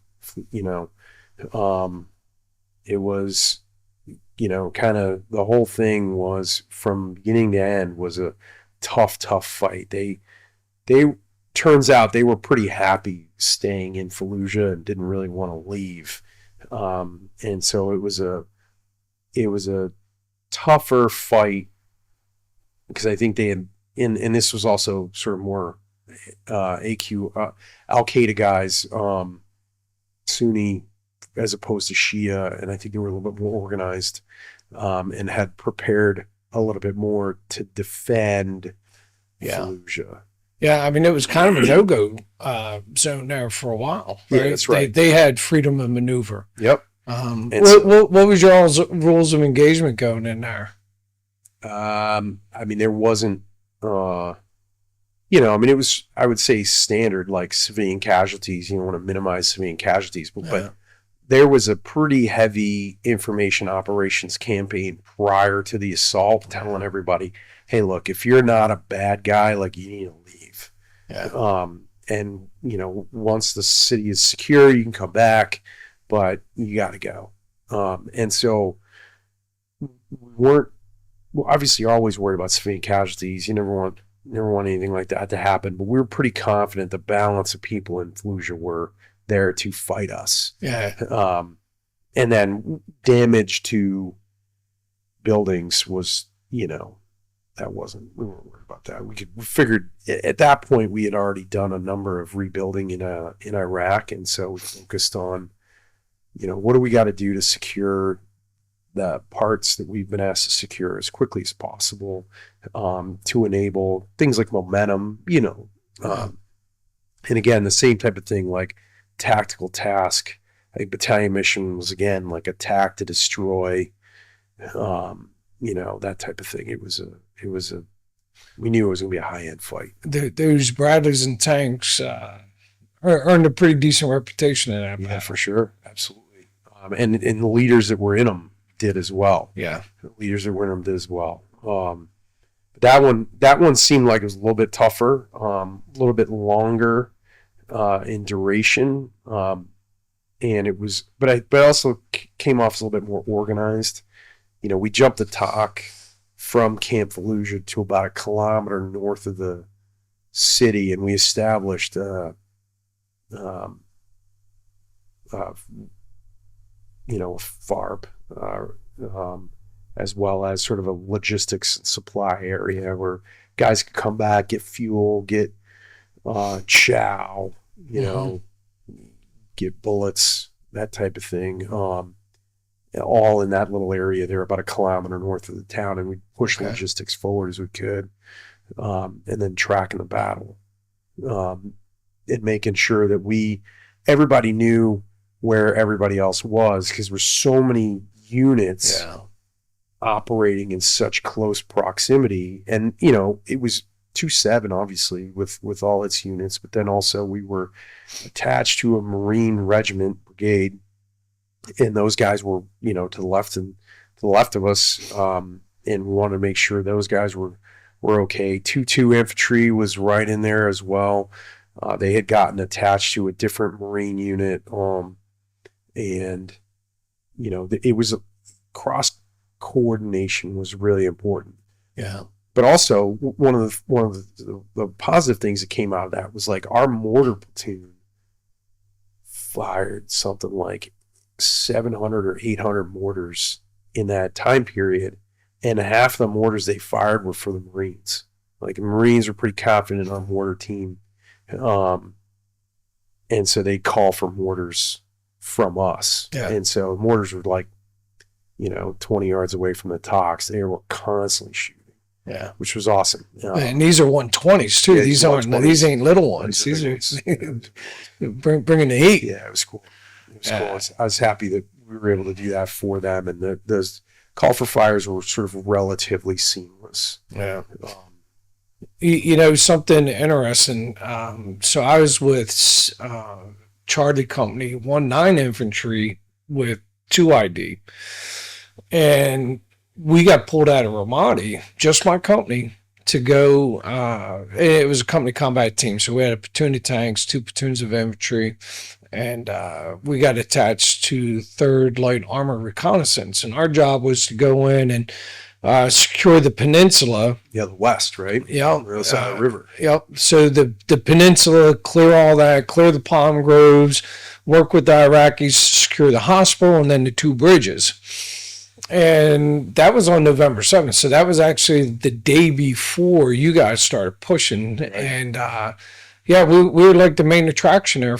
The potential for friendly fire. And we got actually that Red Star cluster. We had a Red Star cluster incident. It was night. It was starting to be nightfall. I'm looking across the river, and I see all the different lasers from the weapons, and I'm watching them through my nods, and I see them kind of dance on the buildings, and they danced their way over towards where we are. Right. And I'm like, oh, this could go bad. And next thing you know, they saw something and started shooting, and thank God, Red Star cluster up in the air, and they ceased fire, and all's well that ends well again. But when you get into cities like that frontline trace is absolutely critical. Right. Yeah. Right. No, that's situational awareness, frontline trace. Period. Right. Yeah. It's cool. Fog of war stuff. Fog of war. Fallujah are finished up. The unit 2-7 went back to. Thank you. A little closer. 2-7 went back to Taji, and at that point we were sort of 3 months out, and we're trying to just make sure that the area was secure. There was a main supply route that ran through our battle space, and so we focused on keeping that open. IEDs were starting to become more of a thing, and so what was that supply route's name? Do you recall? Tampa. Yeah, it was like the Route 1, main artery north south. Okay. And so we focused on making sure that we could keep that route open. And there was a small town sort of in the northeast part of the battle space called Termia. We tried to just prevent any of the folks in Termia from really interdicting the supply running north-south, so that, there wasn't a sort of main, massive IED strike or anything like that. And then the areas in and around there, we just tried to kind of make sure we're clear of major IEDs. Yeah. And unfortunately, sometimes, we were pretty deliberate about route clearance and patrolling the battle space, but some of those were like dirt roads, and those are IEDs kind of easy to place on a dirt road. Yeah. So we didn't do a perfect job of that, but and unfortunately some guys got injured from pretty big IED strikes when we got back from Fallujah. But for the most part, we focused really deliberately on trying to make sure that all the roads were free of IEDs. And the insurgents were definitely getting more and more creative when it came to how they were getting IEDs in. That's right. So that's tall order, man. Tampa's a pretty long road. Yeah, it's a big road. And things but we did a pretty good job of that, keeping it open and trying to keep guys safe. Because you get through Najaf and you get through Fallujah, right? Really high end fights. Did our best to make sure everybody could come home after that. Yeah, for sure. And that was Colonel Rainey's major goal was, you make it this far, and through those two really, really high end battles, we got to bring everybody home. So, how many months did you have remaining after Fallujah? Fallujah ended. Fallujah ended at the end of November. Yeah. I think we got a break. I think we got the more I think about it, Fallujah finished, and then we had 48 hours before the first truck showed up to transport the armored vehicles back to Taji. And this is a fun story. Me and Pete Chapman, we pulled together the officers versus NCO turkey bowl, because it was right around Thanksgiving, and so we had a really good time with that. And we thought we were going to do really, really well, because we had a couple guys on the officer side. Sheldon Morris was a receiver at Ole Miss. I mean, this is like a Division I professional. It's not professional, obviously, but college level, real receiver. He could play football. Yeah. He was the real deal. And so we thought, oh my gosh, we're gonna crush this game, and that was not the case. We lost 6-0, and we heard about it every single day until we redeployed. And rightly so. That's right. One of the things and again, this is me and Pete Chapman. We needed a trophy for the game. And so we went over to the other side of Camp Taji, sort of off the beaten path. And we had our Leatherman multi-tools. And I think I had Pete stand guard, and I cut out the toilet seat of one of the porta-johns, and the losing team had to get the trophy. And so I know Colonel Rainey, he did not want to lose that football game. And so we ended up losing his halftime speech. I'll never forget his halftime speech. He goes, all right, bring it in. We were down 6-0 at halftime. He's like, all right, listen, here's what I want. If you suck, don't go in. I only want the guys that can play football to be on the field. So if you know you suck, just sit out. And everybody else, you guys go in. Come on, we're gonna win this thing. And I remember like we tried so hard. And at the end of the game, our Sergeant Major Mace, like presented Colonel Rainey with the toilet seat, which he obviously did not like. And I think we never saw again after 20 minutes after that presentation. So, which I get. It was, it seemed like a good idea at the time. But it was all in good fun. And then we kind of went back and resumed the kind of normal operations, like we talked about, clearing routes and making sure folks were keeping routes clear and being as safe as we could. And then we redeployed. We did a large. The battalion changed out each company sort of in its own time. So I became the Alpha Company commander. I swapped out with Ed Tweddell, who was fabulous. And then Pete took over for Chris Brook.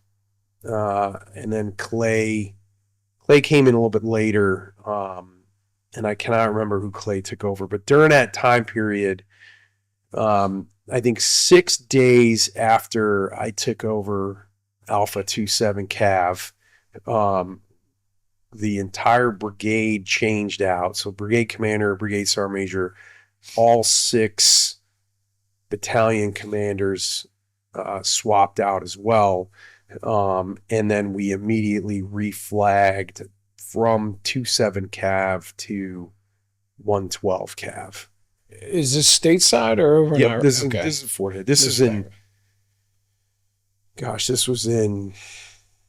going to say July of 2005. Yeah, July of 2005. And so, maybe it couldn't have been July. It was more like maybe May of 2005, because I think I took over in April, and I wouldn't see it that long when the whole brigade swapped out. And so then, Colonel Rainey, Colonel Murray went off to do great and wonderful things. I think Colonel Murray went over to be the Corps 3, and I think Colonel Rainey went to the War College. Okay. For sure. And then, we kind of got back right into the mindset of reset. We had started the process of like equipment turn in, and everything had to be go through like the depot level reset. A lot of vehicles had combat damage on them and all that type of thing. And so we sent off all the vehicles, and we kind of hung out for 3 months, something like that. Did some basic rifle marksmanship type stuff. But for the most part, we were sort of rebuilding the unit. A lot of people were PCSing out, PCSing in. And so it was really more of a, during that reset time period, you took leave, and then everybody that was PCS'd. And Did you guys have the M2A3s at that time? Yes. You did? Yeah, they did. A3 new equipment training happened for 3rd Brigade, 1st Cav, like 3 or 4 months before OIF2. It did? Yeah. Okay. And so I remember there being a discussion at the division level before we deployed as to should we just deploy and fall in on like 1st Armored Division's gear.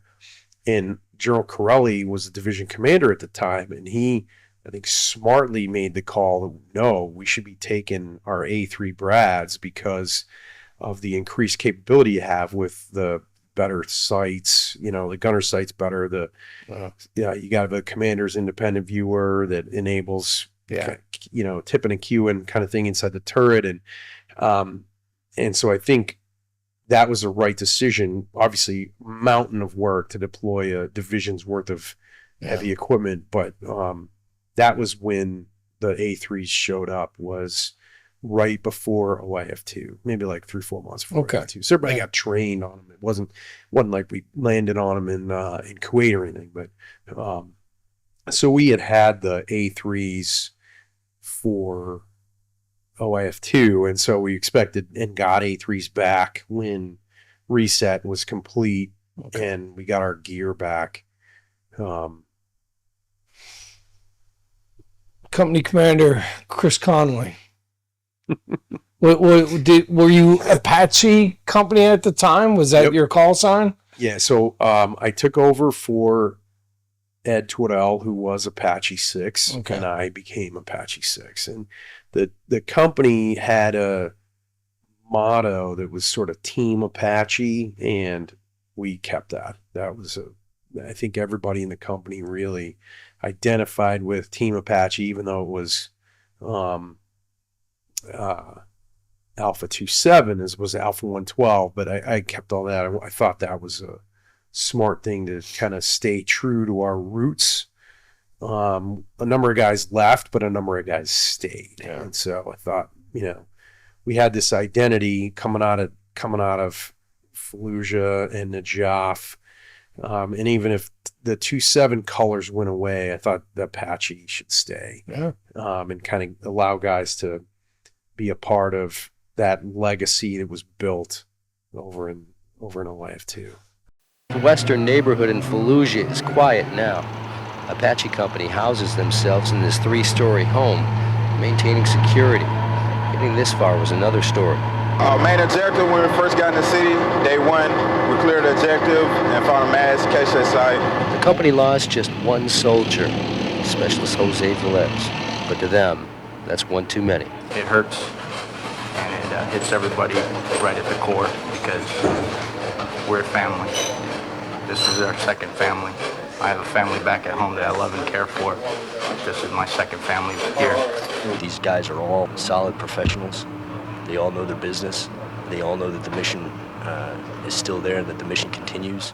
And they know that we'll have time to grieve when the time is right. These soldiers fought hard for 5 straight days. If this is the last stronghold, if this really does allow Iraq to move forward into a strong democracy and have free elections in January, that is certainly something that I can look back on, and I'm sure all these other soldiers can look back on with a great deal of pride and know that they had a definite hand in shaping the future of this country. Bradleys outside keep watch, and snipers on the roof add extra protection. Looking for Iraqi insurgents carrying RPGs, there's a lot of snipers out here, so we're trying to do counter sniper, because apparently a lot of our guys in the Marines been getting hit in the past couple days, but around here we haven't really seen anything. The city of Fallujah is now in multinational forces' hands. The only thing left to do is mop up the hardliners and find all the weapons caches. Reporting from Fallujah, Army Sergeant Dave Larson, 1st Cavalry Division. I'm starting to see a trend here, because you were in Alpha 504th. Yep. You were in ACO Regiment. That's right. Now you're ACO. Yeah, I was never not in Alpha Company. Really? Yeah, okay. Either Alpha Company or HAC. Oh, all right. Yeah. Well played. It's just luck. Yeah, because like Pete, with you and Pete, you reflagged from Charlie to Bravo, because the 2 infantry companies in a combined arms battalion. Alpha and Bravo are the infantry companies, and Charlie and Delta are the tank companies. Yeah. So, there's some, I think, goodness in that, but man, there's nothing like having a battalion pure of infantry too. Respect. Obviously, we've 2-7 fought as a battalion task force, 2 infantry companies, 1 tank company, and did very well, obviously. Yeah. But I agree that having that, there's something to be said for, consolidation of training and, that type of a little bit of esprit de corps goes a long way. I think there's arguments to be made on both sides, right? Combined Arms Battalion, right? You get both tank and infantry, more pure. My bigger concern was, when I got to Fort Hood in 2003, 3rd Brigade had 8 total mechanized infantry companies. When we reflagged after I took command, 3rd Brigade had 4 total infantry companies. 31 companies in the brigade, 4 of them were infantry. Yeah. I thought that was a little low. Yeah. And so, but, obviously they didn't ask me. Right. Right. But, it was what it was. Yeah, and to that point is you train with the tank companies, you know what you're getting. Everybody knows each other when you're sitting down for meetings and briefings and so on and so forth. It's just the new way of doing business. Right. Yeah. Okay. So you take over as a Apache 6, your company. What was your strength when you took over? Was the company strength? Yeah. I obviously guys knew how to fight. That was the deal. Everybody in Apache did very, very well. And even the guys that we lost a lot of guys just at PCSing and ETSing and normal rotation-y kind of stuff. But the identity of the company was like, company knew how to fight. And so I tried to foster that. And, they say you can pick 1 or 2 things to have your company be good at. And I had become pretty interested and also good at, combatives, Army combatives, which is, jiu-jitsu baseline kind of thing. And so I planted the flag in combatives and said, we're going to be good at combatives. Okay. And I was very, very fortunate because, I was good at it, but I wasn't I wasn't great at it. But we had a guy in my 3rd platoon named Patrick Miller who, turns out fought professionally, great jiu-jitsu game, great teacher. And he, every Wednesday we'd put our BDUs on, we'd go out to the field right across the company, and we'd do combatives for an hour and a half. And he would teach 1 move and then 1 counter to that move. And then everybody would just fight for 30 or 40 minutes, rotating in little groups. We'd switch up, try to get guys more or less the same weight. You didn't want a 250-pound guy fighting a 150-pound guy. But, that we didn't actively avoid that either. Because that's life, Yeah.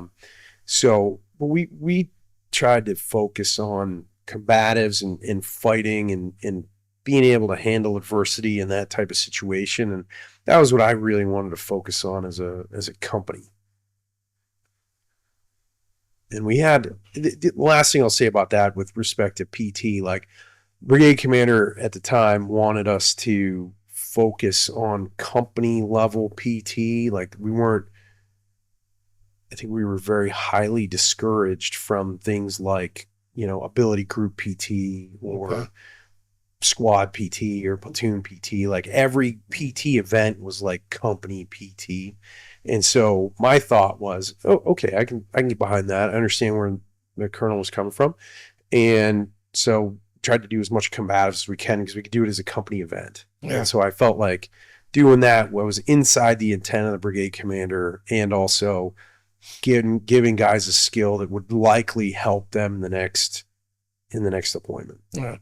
So a lot of turnover from the deployment, and were your PLs trickling in, or did you already have it leadership in place, or was this something that you were just building on the fly as time progressed? Yes. So the platoon leaders were kind of coming in. I did not have a set number of platoon leaders. And as a matter of fact, the platoon leaders that I started with when I took command were none of the platoon leaders that deployed. with Really? us. Yeah. So Okay. all platoons swapped out. And even the guys that had some longevity, like Mike Duran, who was my second platoon, Mike got selected, I think, kicking and screaming, if you ask him, to go be the brigade commander's PSD, personal security detail, platoon leader. And so Mike was great. He had some experience in OIF2, and and to brigade commander's credit, Mike was the right guy. It hurt to lose him, but it's okay. We ended up getting a new crop of platoon leaders, and second platoon in particular was a guy named Ben Dowell, who was actually an engineer officer. Ben came in, I think if you ask Ben now, I don't know that he loved the idea of going to an infantry company, but he certainly made the best of it. Didn't show that he didn't want to be there. He made a really solid effort in leading that platoon, and I think Ben really wanted to be an engineer. He's a really smart guy, and I think he was kind of bought into the engineer mission.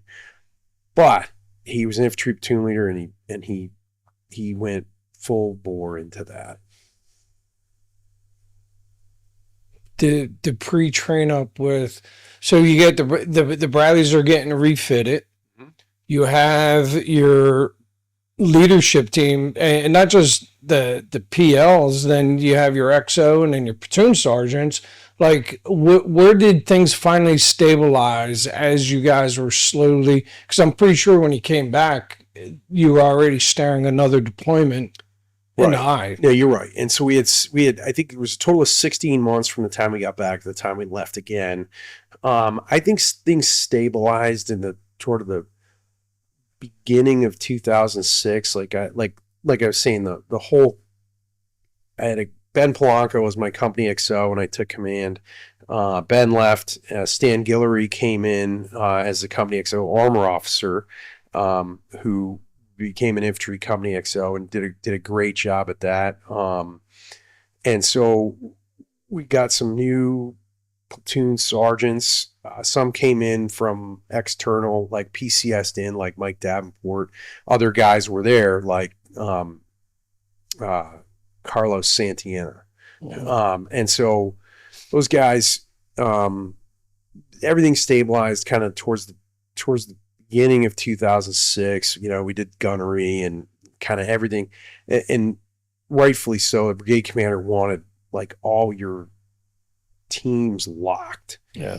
Before we, he wanted everybody trained on gunnery before we left, and qualified crews, so that nobody deployed with an unqualified crew. Yeah. I remember as the brigade master gunner, I remember running last minute qualifications because to your point, there was still, and not necessarily in 112, but throughout the brigade, there were still teams coming in, and there was still shifting. Right. The sands were still shifting, so there was those opportunities to get the crews qualified before they went over. And don't get me wrong, like, stuff happens, right? Yeah. I think we had known, as soon as you get over there, 90 days in, you're going to start to leave, and crews are going to break anyway. And so it was one of those where try to meet the intent of having as many qualified crews as possible, but understanding that was not going to remain that way. And then, of course, we deployed in October. I don't know if you remember this. In September, I get a call. They took the division, the ADCS, the 1-star, in charge of logistics support for the division, needed a qualified Bradley crew. And so they took my 2-2 crew. So I went from 14 qualified crews to 13 before we even deployed. And I remember having to send up the Red Star cluster because the brigade commander was like, you will not deploy without qualified crews. your career depends on it kind of thing. And I was okay. Hey, you just did not help me. Division just took my 2-2 crew, Sergeant Haynes, you guys, what do you like? I need some ammo. Like, we got to go shoot. And then they were like, you're good. Don't worry about it. So we ended up deploying with one broken crew. How'd JRTC go and the other train up before you guys went over? That's great question. I forgot about JRTC. I thought JRTC went really, really well for us. Okay. We were preparing for what I thought was going to be more of a city-like fight anyway. And so my company battle space at JRTC included the Sugar Gordon city complex. Okay. And so that was a pretty big and hairy problem because it's the largest city at JRTC. And so one of the things that seemed like a good idea was we ended up, instead of staying at the main fob, I parked my company mostly in the city.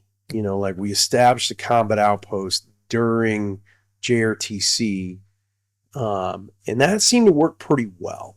The feedback I got sort of after the rotation was over was, that caught a lot of people off guard and prevented the, JRTC bad guys from really retaining freedom of movement throughout the battle space, because we took away their main staging base. And so a lot of positive feedback for having done that. Now, it's like I said, it seemed like a good idea at the time. I mean, who knew what would happen a couple years later?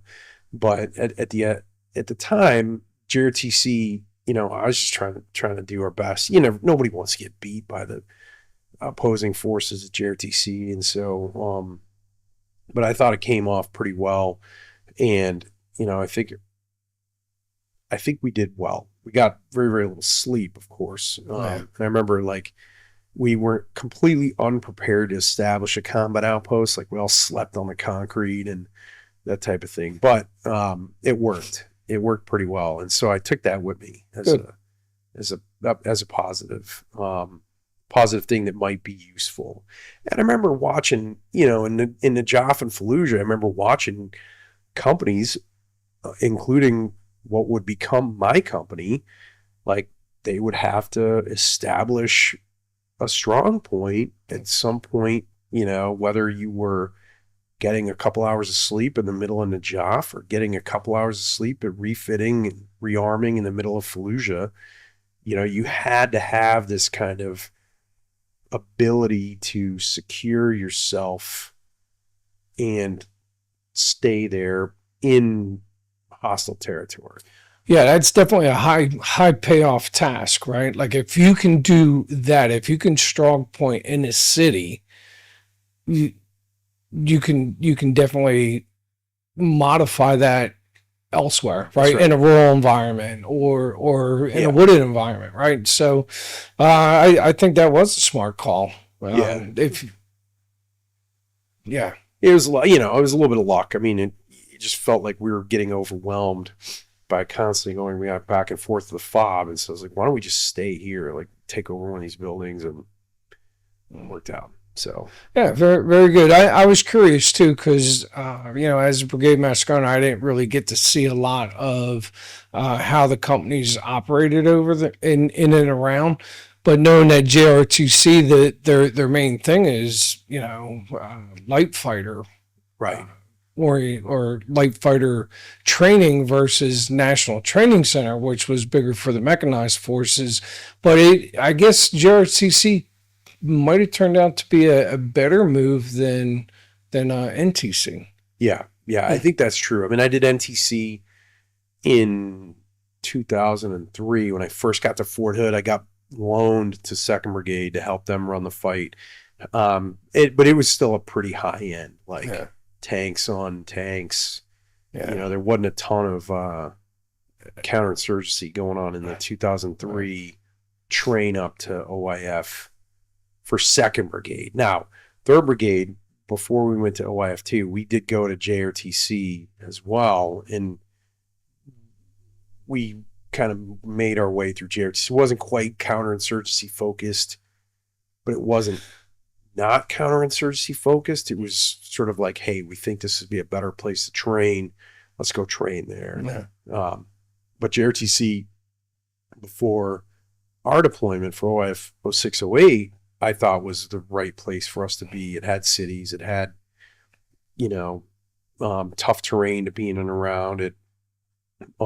They had done a really good job finding Arabic speakers to come in and kind of play the role of, just local folks that sort of live and work in and around the city. And that was a really important thing because we dealt with a lot of that in OIF2. Yeah. And so I thought JRTC did a really good job of sort of trying to replicate that as best they could. I thought it was a good training. Leaving that area, you guys felt pretty good.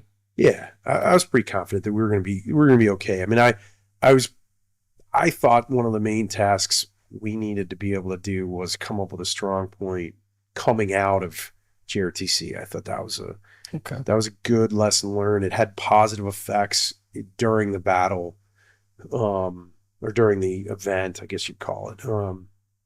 And so I was pretty convinced that if we had opportunity to do that in Iraq, that might be worth doing. Yeah.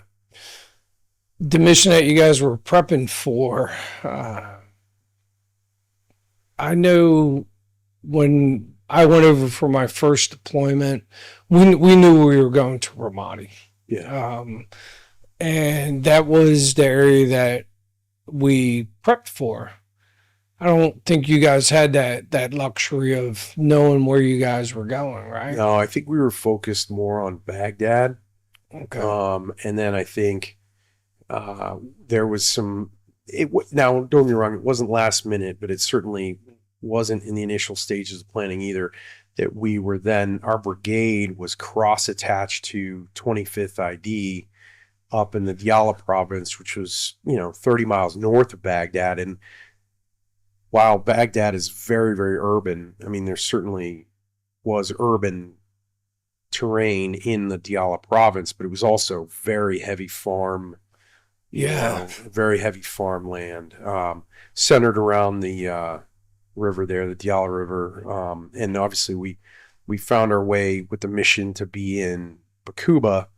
And I think it was only during the beginning stages of planning, I think we were already in Kuwait, that I found out that my company was going to take the western half of Baqubah, and that was going to be my company battle space. And I think initially I was supposed to go to down in the Baritz area, which is where their Alpha company was, and then our 3 made the decision that I think a recommendation from the battalion commander that we would go to Alpha 112 would take western Baqubah. Yeah. And so, and I think the engineer company, Travis Tillman, his company ended up starting down in the Baritz area.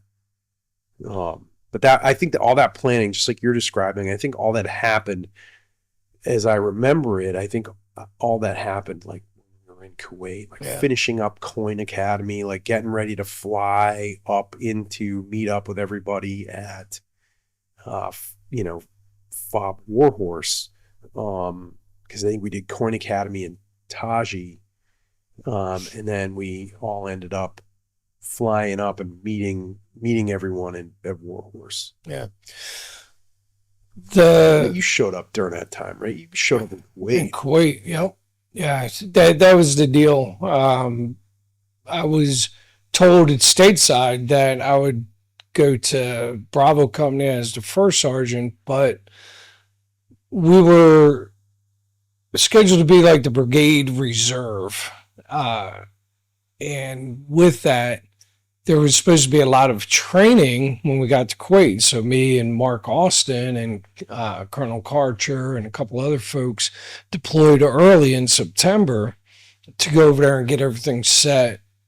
For when the brigade came in, we would have all this great training set up. And well, within a couple of weeks, we got the word like, hey, all those ranges, this is scratch that, this is plan B, and we're going up to B for Baqubah, right? Yeah, that's funny. And I met Pete as the first sergeant company commander relationship as he stepped off the bus in Kuwait. And, Nice. Yeah. So that was it. So the training in Kuwait goes down.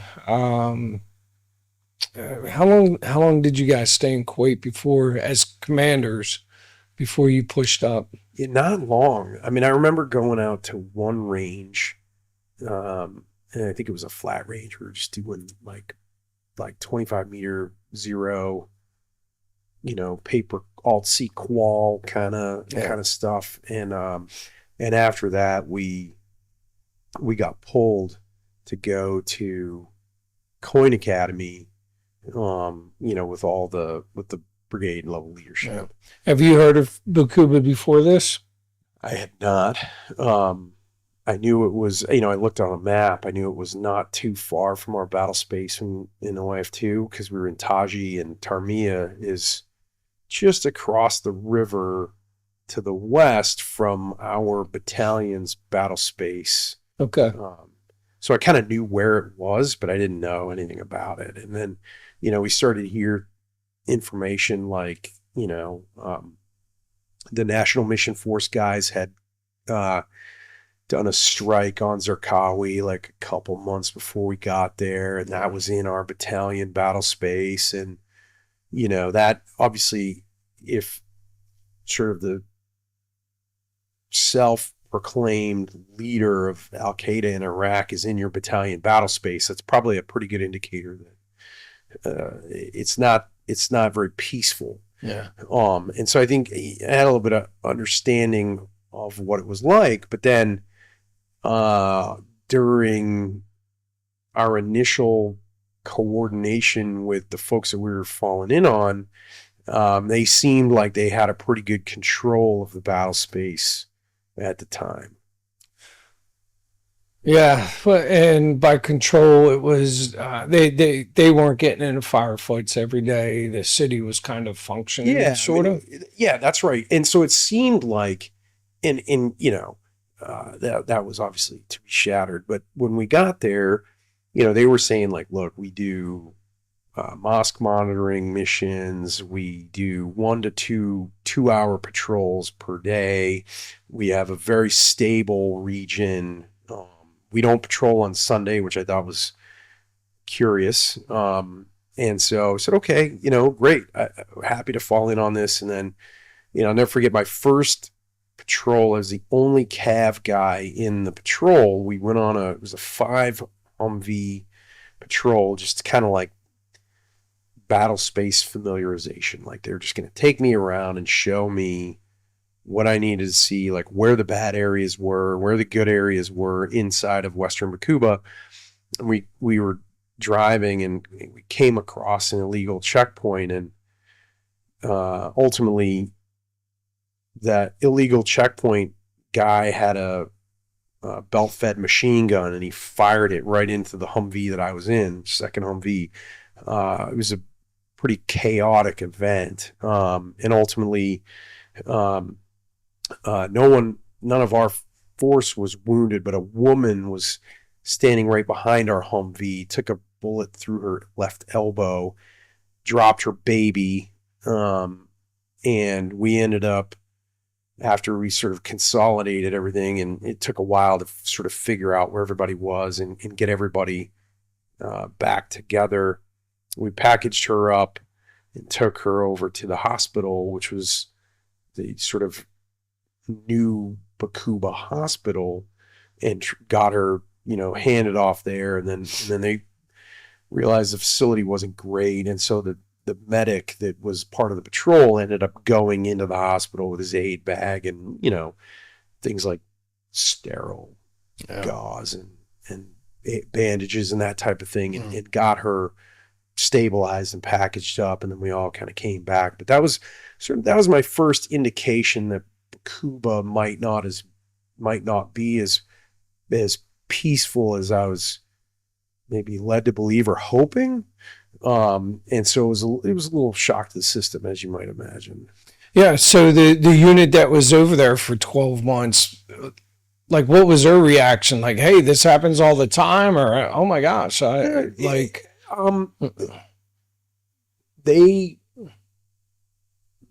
definitely, it happens, right? It's more a combat situation. And so they were not nonchalant about it, but it certainly was surprising to them that it had happened this as close to their departure. I think that was a bit of a surprise for them.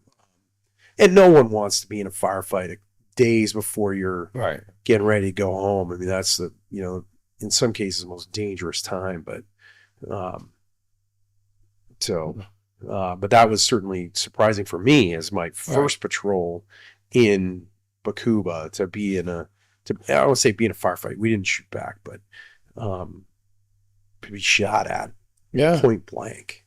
It was maybe 20 yards away. How long did the relief in place take? About a week? I think I remember it being maybe 10 days, closer to 2 weeks, something like that. I remember, we did the standard sort of left seat and then right seat. And then we bid them farewell after, we sort of had a handle on the battle spaces. As you remember, we fell in on them. They were all operating in Humvees. And I don't think that sat well with a lot of the folks, certainly in my company, that we had done all this training on Bradleys and state-of-the-art Bradleys at that. And then we parked our Brads in the motor pool and we're driving around in Humvees. I think, and I'm just thinking about this, we asked the same thing, and they're like, optics.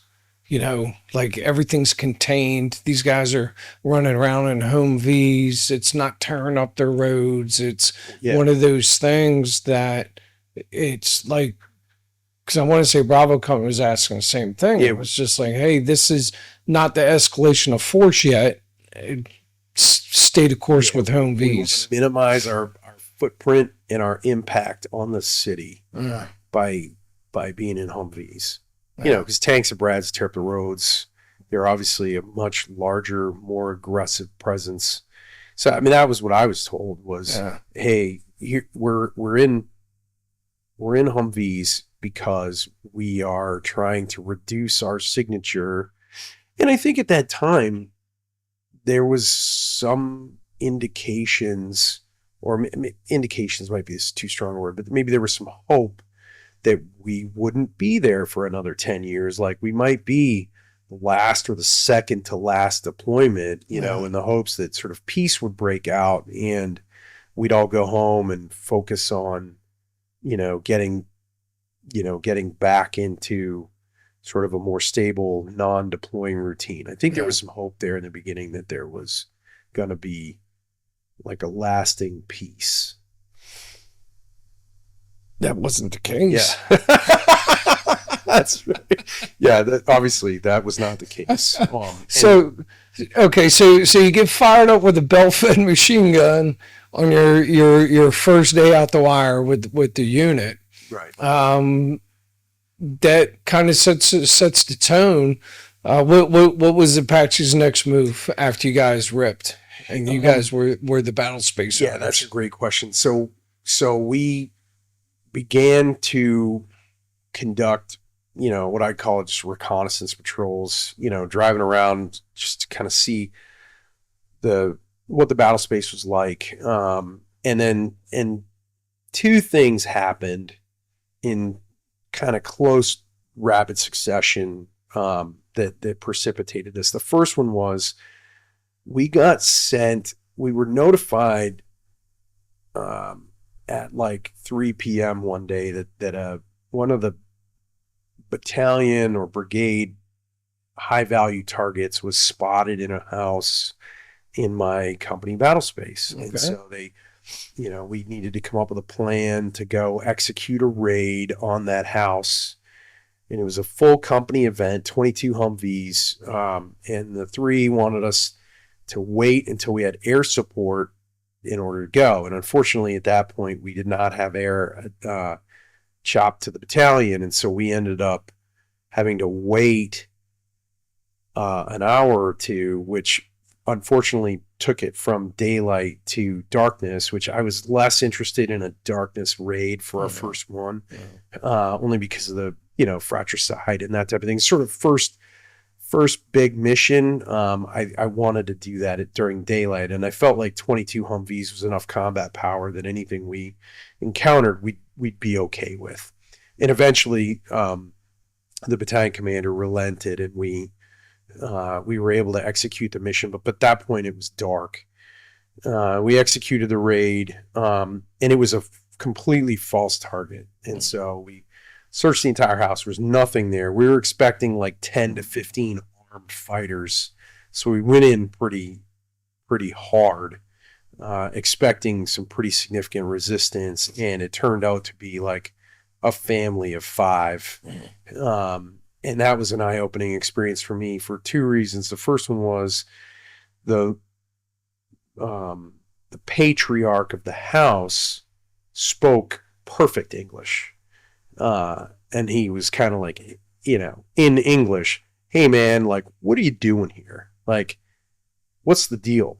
And I was like, well, we, just was honest with him. I said, look, we got some information that there was a pretty high level person here. And so we were coming to capture that person. He said, well, here's the deal. I'm Shia and I live in a Sunni neighborhood. And I was like, okay, good to know. And then in the course of breaching the main compound, we had made some noise outside the door before we breached it. And so the patriarch's father had like come out to let us in. And so when they kicked the door in, it hit him in the head and knocked him over and broke his femur. And we ended up taking him back and getting him patched up. Our U.S. docs got him patched up, and then we handed him off to a hospital in Baghdad to be processed through their sort of local medical channels. But that was really surprising for me because I was like, well, intel's maybe not as good as we had hoped. And driving around with 22 Humvees was pretty chaotic. Obviously, we didn't do a great job of managing our footprint or our signature. And that's just a lot of vehicles. Yeah. So that was a kind of a lesson learned for me that things might not be as they seem. And then like shortly after that, I think the police station on the other side of Baqubah in Biarritz was attacked and destroyed. And, like completely raided, like all the weapons were taken. I think half the building was destroyed. I mean, you were there, but, and so I started thinking to myself, okay, if they're going to destroy a police station, that's a pretty brazen event. I have a police station in the west side of town. Like, I probably need to do something about this to prevent the police station from my side of town from getting attacked and destroyed as well. Yeah. And so I kind of relied on my lessons learned from JRTC, and we went down there and we occupied the police station, which had been converted from a youth hostel. And it had a lot of positives to it. It had an 8-foot wall around it, which gave us some good cover and concealment, even for the vehicles we were in. And then it was a 4-story building, so it commanded the terrain, like a rooftop commanded the terrain around. Yeah. So it was a pretty good sort of safe spot to be. And the funny story there is that had been, their little parking lot had been where they were staging all of the destroyed vehicles that had, gotten blown up or whatever throughout western Baqubah. So we had to get a forklift and move something like 25 destroyed vehicles out of this parking lot. Like civilian vehicles? Yeah, they were just like civilian, Chevy Impala Okay. kind of thing. And so we moved them just right outside our little compound, and we put them right on the road. We put them away so that they couldn't really be used as an ambush point. Right.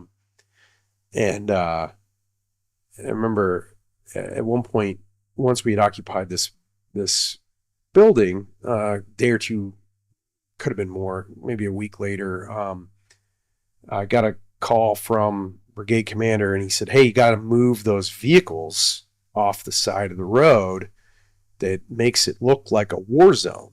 And I said, "Oh," I said, "Yes, sir. No problem." And I'm thinking to myself, you know what? I think it looks like a war zone because it's a war zone. But sure. So we got Optics. yeah, we got Optics. a forklift back out, and we loaded up all the destroyed vehicles, and we drove them all the way out to the desert and made a pile of vehicles. I think at that point, and then the last thing I'll say, at that point, once we had done that mission and we had started occupying that part of terrain, I had one of my platoon sergeants had been in a firefight, recently, and he came into my little room where I was sleeping. It was late night, and he said, "Hey, sir, can I talk to you for a second?" I said, "Sure." And he said, "Hey, I need you to fire me." And I was like, "Okay." Okay. Why don't we talk about this before Yeah. I do that? Let's talk about this. What's going on? And so his main complaint, which we sort of talked about earlier, was like, "Hey, look, we're driving around in Humvees here using iron sights. Meanwhile, we got Bradleys that are safer with much higher technology optics. Like, why don't you let us drive around in Bradleys?" And so we had a conversation about it, and I kind of gave him the spiel about, look, we need to minimize our footprint, sort of the same things that you and I had been told about this coming in. And I said, "Well, what about all the power lines? Like, power lines are kind of hung pretty low, and I'm concerned that the Brads are going to rip down all the power lines because they're pretty tall." And in true platoon sergeant form, he kind of looks his head, cocks his head to the side. He says to me, "They'll hang him higher." And so I said, "Okay." I said, "It's fair. So I went up and talked to tank commander, and the next day he said, I support you. I support what you want to do there. That's fine." And so we got into Brads at that point. Yeah. And then that really enabled us during that time period between getting into the Brads and then establishing our first little combat outpost at the police station.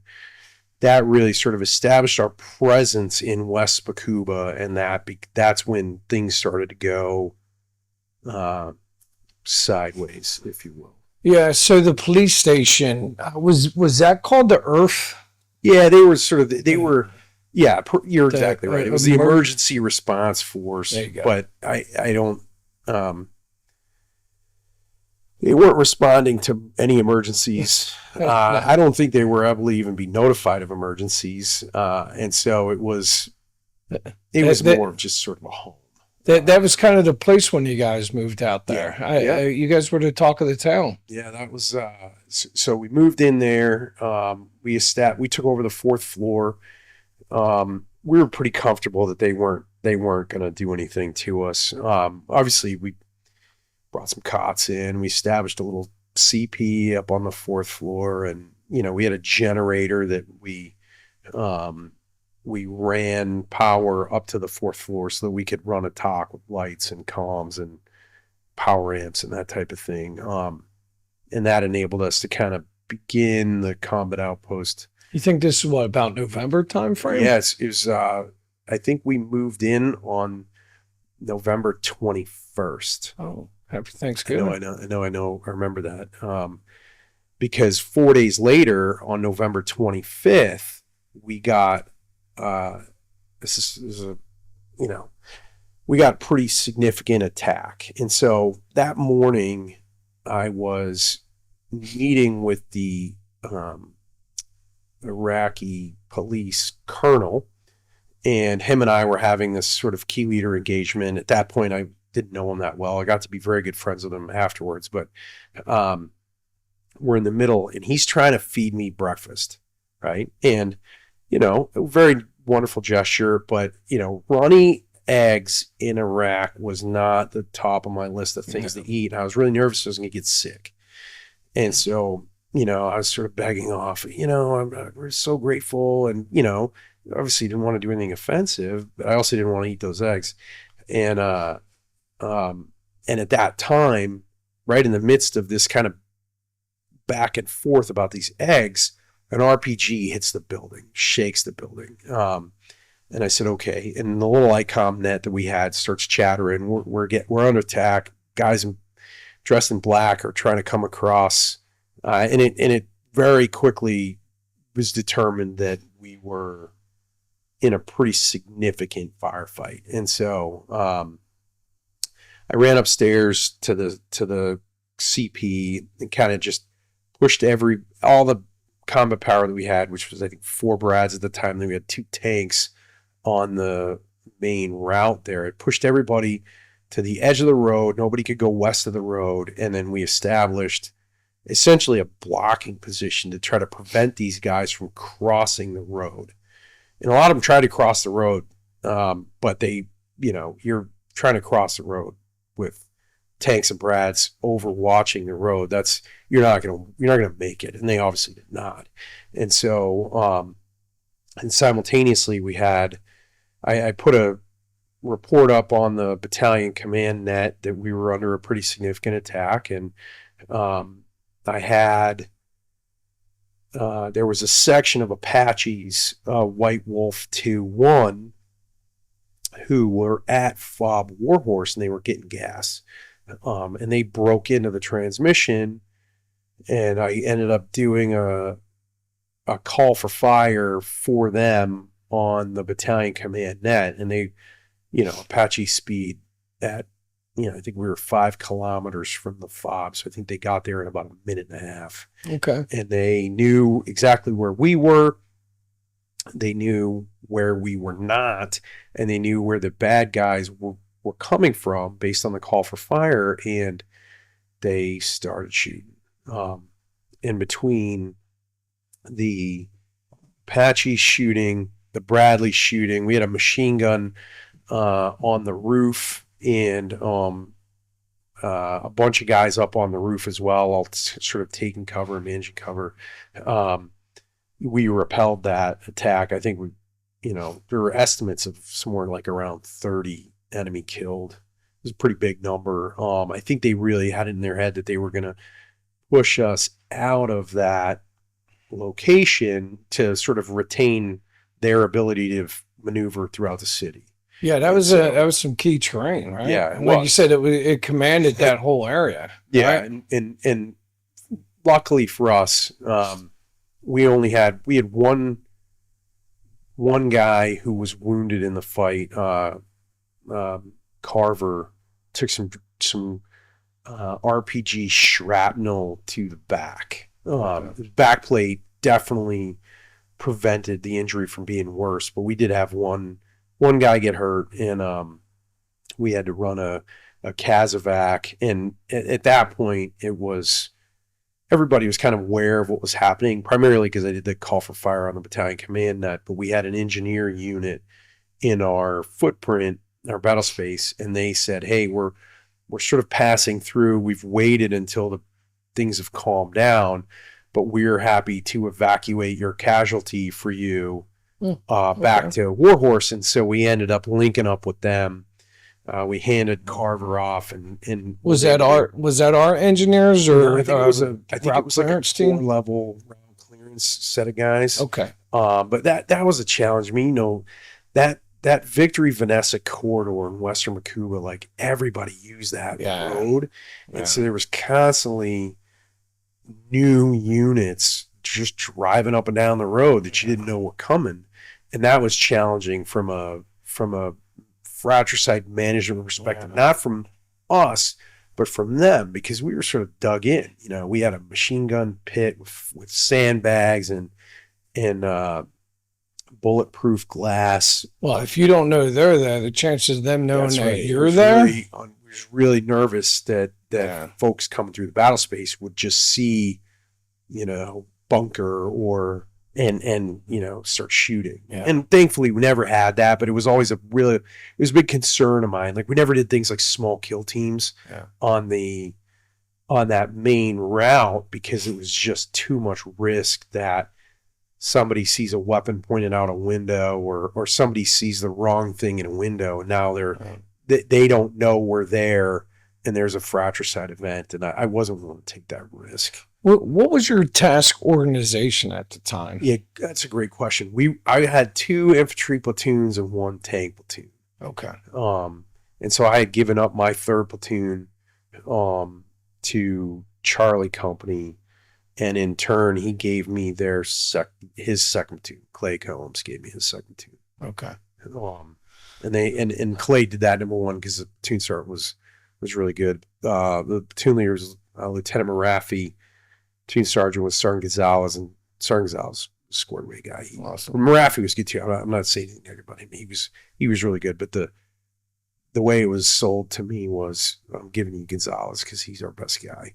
I said, okay. As it should be. Right. And I did the same thing, right? I had a great group of leaders, but my 3rd platoon sergeant, Mike Davenport, was my best platoon sergeant. And so I figured if I gave up DP, that would be the right thing to do. That's what you're supposed to do. So the ERF, the Emergency Response Force police / police station, they massed 30 fighters, fired RPGs, machine gun fire, precision small arms fire. Yeah, it was pretty complex. Well, at least 30. If you guys killed 30, it was a lot, right? They were doing Kazovac. But I mean, the Apaches were on station for probably 30 minutes making turns and shooting. And I mean, they can see, you know, the deal. They can see better than we can see. Yeah. They knew the best part of that whole scenario was they knew where we were. Yeah. And we made that very clear to them. And then they could see things we couldn't. We could see things they couldn't. And they shot until they ran out of ammunition. And then everything kind of settled down at that point. But it was a good 45-minute fight. Like, it was not like a little 30 seconds, few shots here, a few return fire, and then it ends. Like, that was They were on a mission. They thought they were going to push you off that. That's right. They were trying to push us out of there. And you know, that was it sort of validated what I thought was the right decision, was to be in that building and trying to command the terrain and to be in the town. Yeah. So you guys were doing combat outposts before combat outposts were fashionable. Cool. That's right. Yeah, that's right. Okay. The what was I going to say? The mosque monitoring. Did you guys jump right back into mosque monitoring? You know, because of the fact that we stayed at that ERF station, it was like right next to the mosque, so. We didn't have to go anywhere. We just like, you know, during the sermon times, which was on Friday, I think at 1:00, you know, we just have the Terp go upstairs and listen to what they were saying. And if they say anything particularly negative, then he'd flag that for us. But like every now and then, you know, this was 2006. Late 2006. I mean, every now and then you'd hear the word like bush, which doesn't translate into Arabic, right? So they'd saying a bunch of Arabic words, and then they'd say bush, and so you kind of had an indication that it was not a very favorable message. I know the scouts or not the scouts, but the sniper teams were coming out, and they were doing some good work out there from there too. Yeah. Yep. Yeah. I mean, there was definitely some counter sniper stuff going on. We had one event where a guy took fire to the helmet. I believe that was Johnson got shot. Thank goodness it hit his helmet. It it still wounded him pretty badly. We did run a pretty heavy Kazovac out of there, but there was some counter sniper stuff that was definitely happening in and around that area. And so it definitely got worse. And then I think at that point, we had also been tasked to keep the Victory Vanessa corridor open. And so we had stationed the tanks on the road to make sure that, because they had the best optics, right? And so if the tanks could see everything that was going on, we were pretty confident that they weren't going to be able to dig anything in terms of IEDs, but we couldn't always prevent them from doing these kind of surface laid where you drive up and you've got a hole cut in the floorboard of the passenger's side of the car and you can just drop something right there on the side of the road. Like, couldn't always prevent those from happening, and so oftentimes all those did was really scare you. I mean, they were certainly a loud bang, but you get some shrapnel, it might crack a windshield or pop a tire or something like that. If you were in a Humvee, it had very little effect on the Brads, but our job in part, besides just sort of responsible for the security of Western Baqubah, was to keep the Victory Vanessa corridor open. So your company's manning, staffing strength, did you guys deploy at 100% strength? We were pretty close. We, as a company, forgive the rain madness here, but I remember numbers is my thing. I think we deployed, when I had all three infantry platoons, like we had 131. And then we gave up an infantry platoon that had, I think, 34 guys. Okay. We got back a tank platoon, which was, I think, 15. And then as folks started to get injured, I think our fires team ended up just going and manning tank positions, driver, gunner, etc. Yeah, it's definitely not something unique, right? Like, you had an engineer that was being a infantry platoon leader. Right. You had an armor officer as an infantry XO. Yep. And Bravo Company did the same thing. There was definitely some mixing and matching, and just because you were a artillery officer didn't mean that you weren't going to be leading an infantry platoon. That's right. And John Hicks was our FSO, and he was tasked with sort of running the fusion cell inside the company. So trying to gather intel and come up with next moves and missions and operations and that type of thing. And then he and I would kind of work through what that looked like, and then I'd run that up to Battalion 3 or the colonel if necessary to kind of talk through missions where we thought we needed that type of thing. But I think you guys had similar type of thing. Yeah, and I'm pretty sure, I don't know if you and Pete had collaborated like that, but that was a pretty good heads up move, right? Not necessarily a whole lot of artillery call for fire happening at that time, and to take those guys and make them like the intel guys and the leads for that, because I think a lot of those operations were bottom up, not top down. Right. And that's true. And I think we got the idea. Well, I don't say we. I won't speak for Pete. I got the idea from the unit we ripped with. Okay. They had a fusion cell, and they had already built it into the TOC that we fell in on, and so it made a lot of sense to try to do targeting at the company level based on, they had seemed to have some success with it, and so.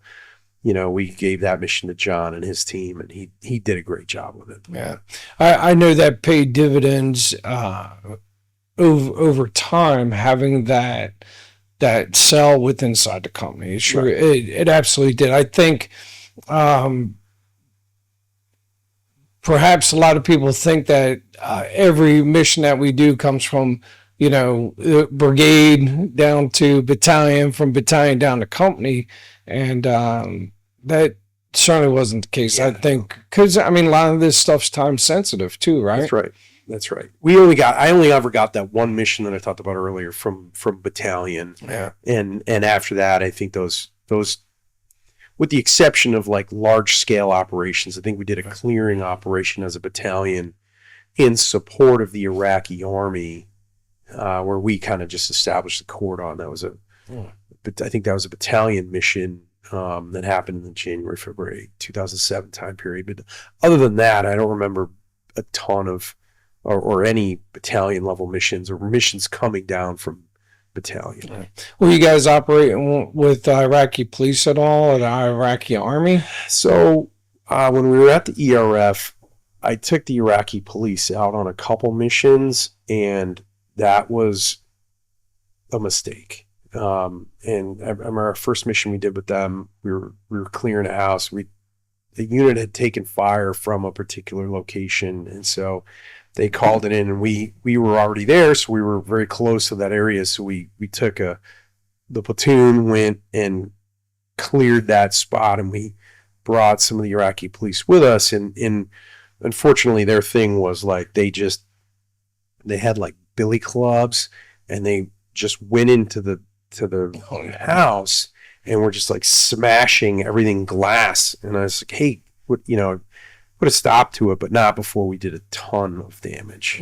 And so at that point, they were sort of more of a liability. And I didn't want us to be doing more harm than helping.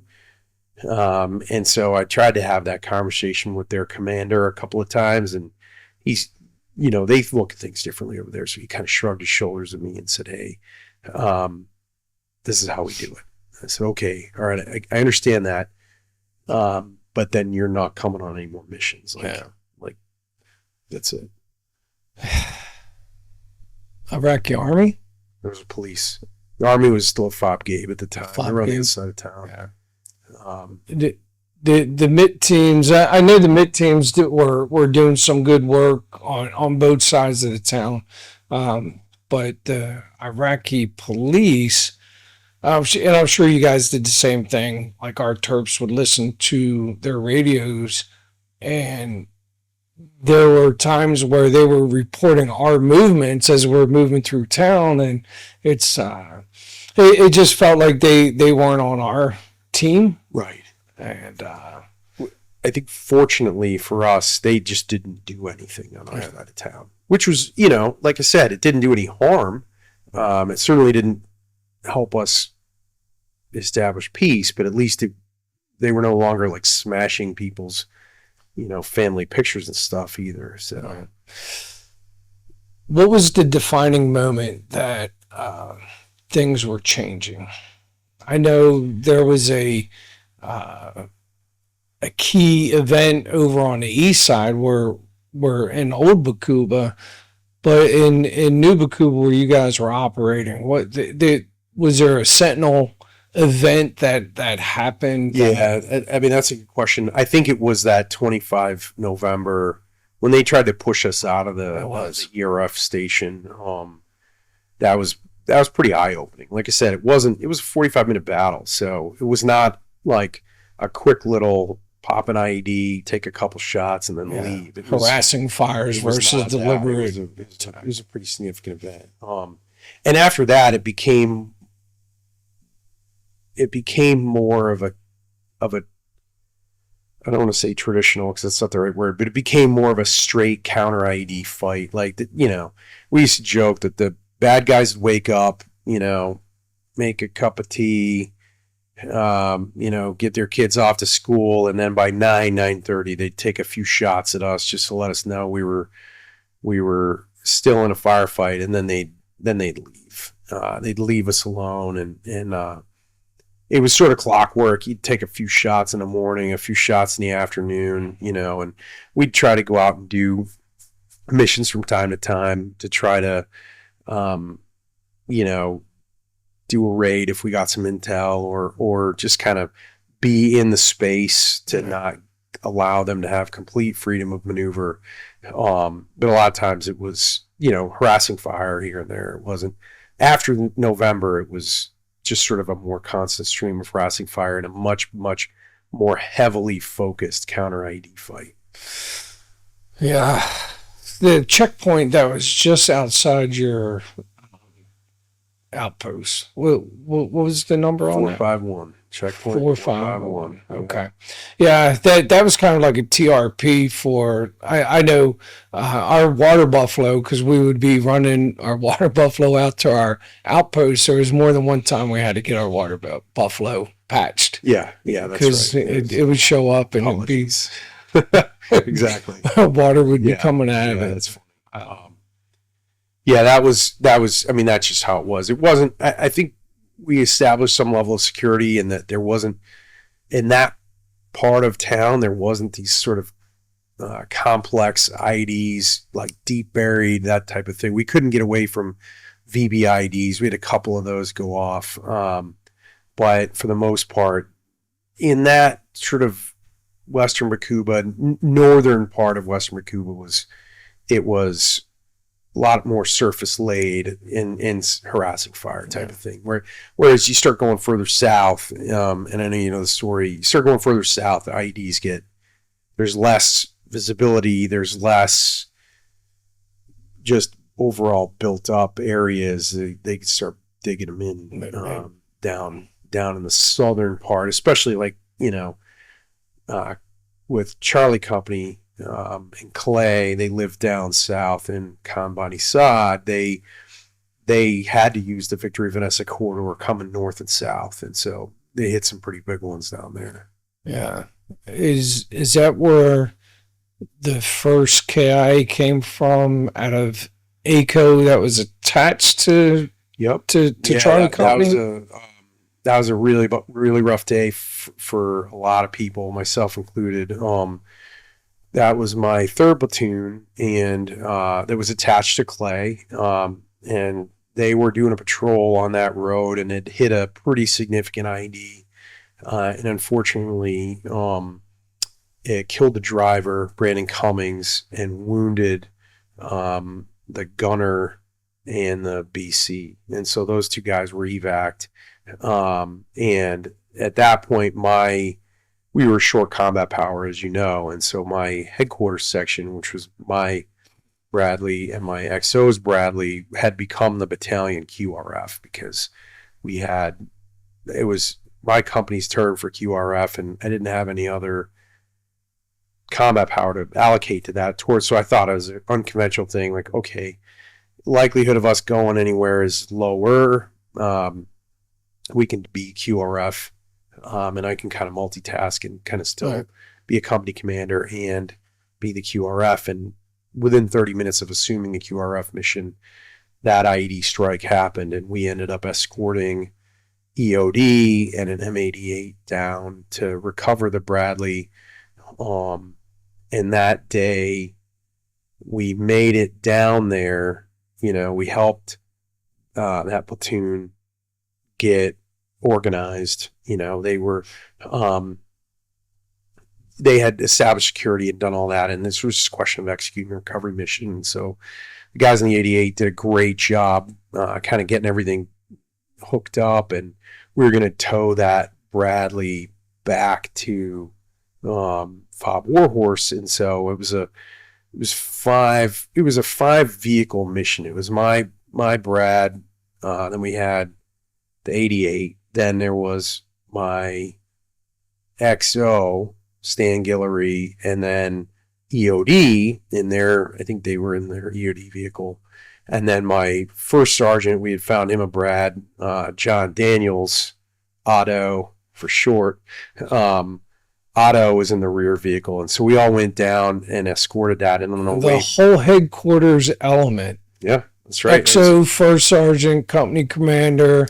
Yeah, when we found out that one of our guys had been killed, it was more important for everybody to come, because everybody wanted to help and help, because those were our guys. Yeah.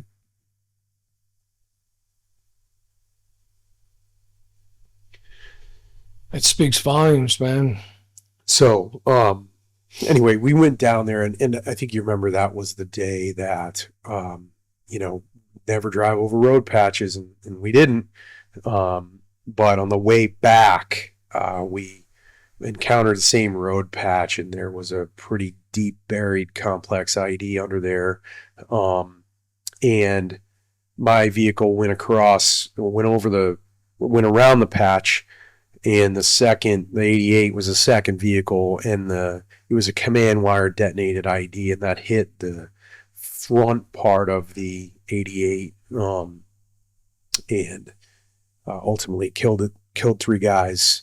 The whole 88 crew was killed on that, and then we ended up in what I thought at that point was a complex ambush.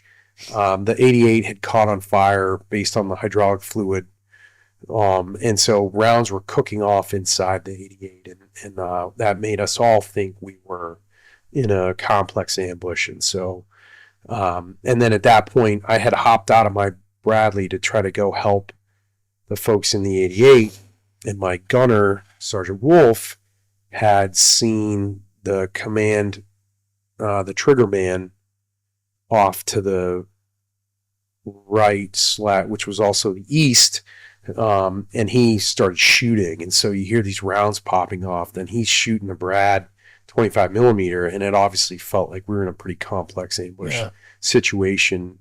Managed to ultimately stabilize everything, established security, got a CASEVAC in. We CASEVAC'd one guy, Sergeant Siegert.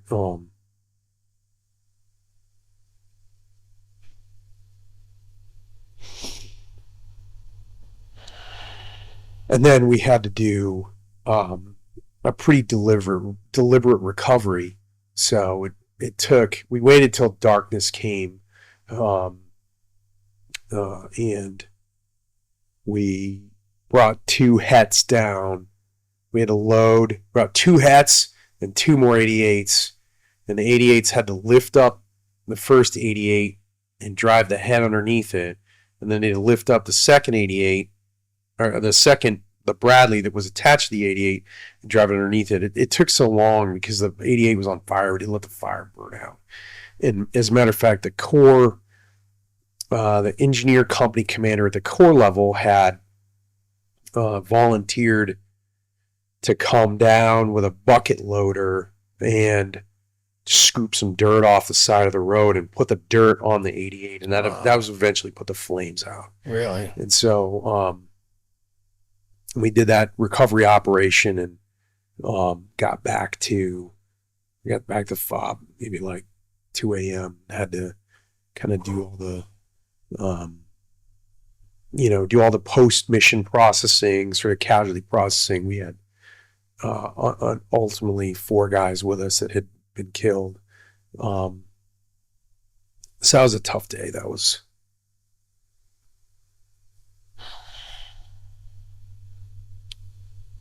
Yeah, I remember that because it was Valentine's Day. Valentine's Day. Yeah, that speaks volumes, man. It does. How far away was that from your combat outpost? Gosh, maybe somewhere between 7 and 10 miles. Okay. Wasn't right around the corner. Yeah, it was. And that's a little bit of a haul. Yeah, it was pretty far south. Especially in that environment, right? like running the gauntlet down Vanessa to begin, or Victory. Yeah, because we had gone all the way down to Charlie Company's battle space, because that's where, my 3rd platoon, who was attached to Charlie Company, got hit. And so we had to go all the way down to that battle space and then kind of come all the way back. So anyway, it was that was a tough one. Yeah, I don't think we were getting too many people in Humvees. After things started going more kinetic and those IEDs were becoming more prevalent, it was just like, yeah, Bradleys and tanks. Right. I mean, if they're blowing up 88s and Bradleys and M1s, like who wants to go in a Humvee? Yeah, that's right. I certainly don't. And that was, I think when I look back on it now, obviously it's a funny story, but Sergeant Santana, the platoon sergeant that, told me to fire him, You know, his say action, but you know, he that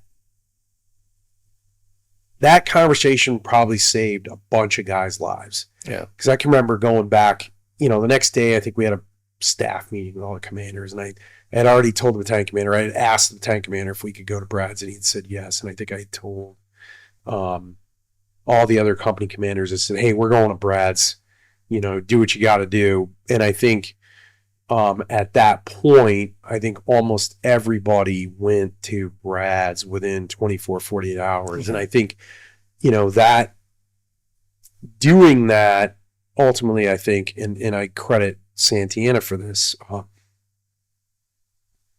Yeah.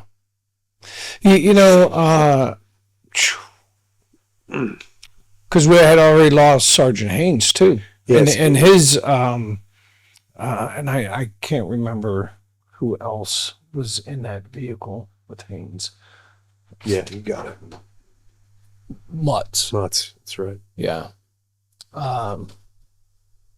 Yeah, I mean, they those weren't little IEDs that were going off. And No.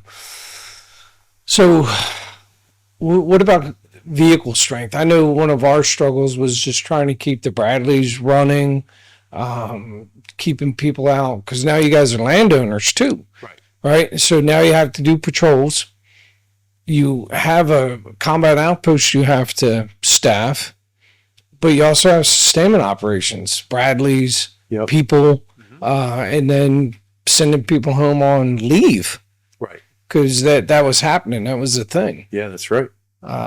And, you know, I was talking to Charger 6 yesterday, and I forgot about the lead up, right? Like, so they were home for 2 weeks, but essentially they would leave 4 to 7 days prior just to turn in the weapons and get to Kuwait, Yeah, that's right.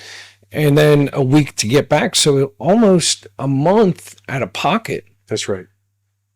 Was that wearing on you guys as much as it was BCO? Yeah, absolutely. I mean, you know, because it wasn't just that you got guys going on leave, which, you know, that's a normal thing. Yeah. You know, guys are getting wounded and Right. and going home. And unfortunately, some guys are getting killed, and you know, we weren't really getting any replacements. So I think I remember at one point, towards the end of my command, which I gave up command in April of 2007, I think we were down to 79 total strength for the company. And that was 2 platoons of infantry, a platoon of tanks, and a headquarters section, right? You just said 79? 79, yeah. And so, you know, you get, like I said, guys, you know, if you're at 79 and you're pushing guys home on leave as well at, you know, 2 and 3 at a pop, that it makes it really challenging to maintain security at a combat outpost, maintain presence on the road, maintain combat operations, and be able to, you know, field a squad or two to conduct a, you know, say for example, a house clearing operation. That's, you just don't have the people for that. So. Yeah, so in April, looking at Task Force 112's personnel stats, April, the battalion itself was at 68.3%. Right. That's under combat effective. That's right. I think, and Charger 6 mentioned this yesterday, was they were basically combat ineffective because they weren't getting replacements. Well, you know, and you mentioned leave, and I mentioned guys getting wounded and getting killed, but the other thing that was happening, and rightfully so, to be clear, you get hit with an IED, you're out for 24 hours because you might have a concussion, you know, you might have something else that could have happened to you. And so we, you know, we had, you know, I know the NFL now calls it concussion protocol, but we kind of had concussion protocol. Yeah. And that was really challenging to make enough force to do what we needed to do. And I would never suggest, and no one did it, to say like, hey, blow off concussion protocol. Like, guys got hit, they got to sit out for 24 hours, and thankfully they weren't hit worse. Yeah. But that concussion protocol had a pretty significant effect on Manning as well. So, yeah.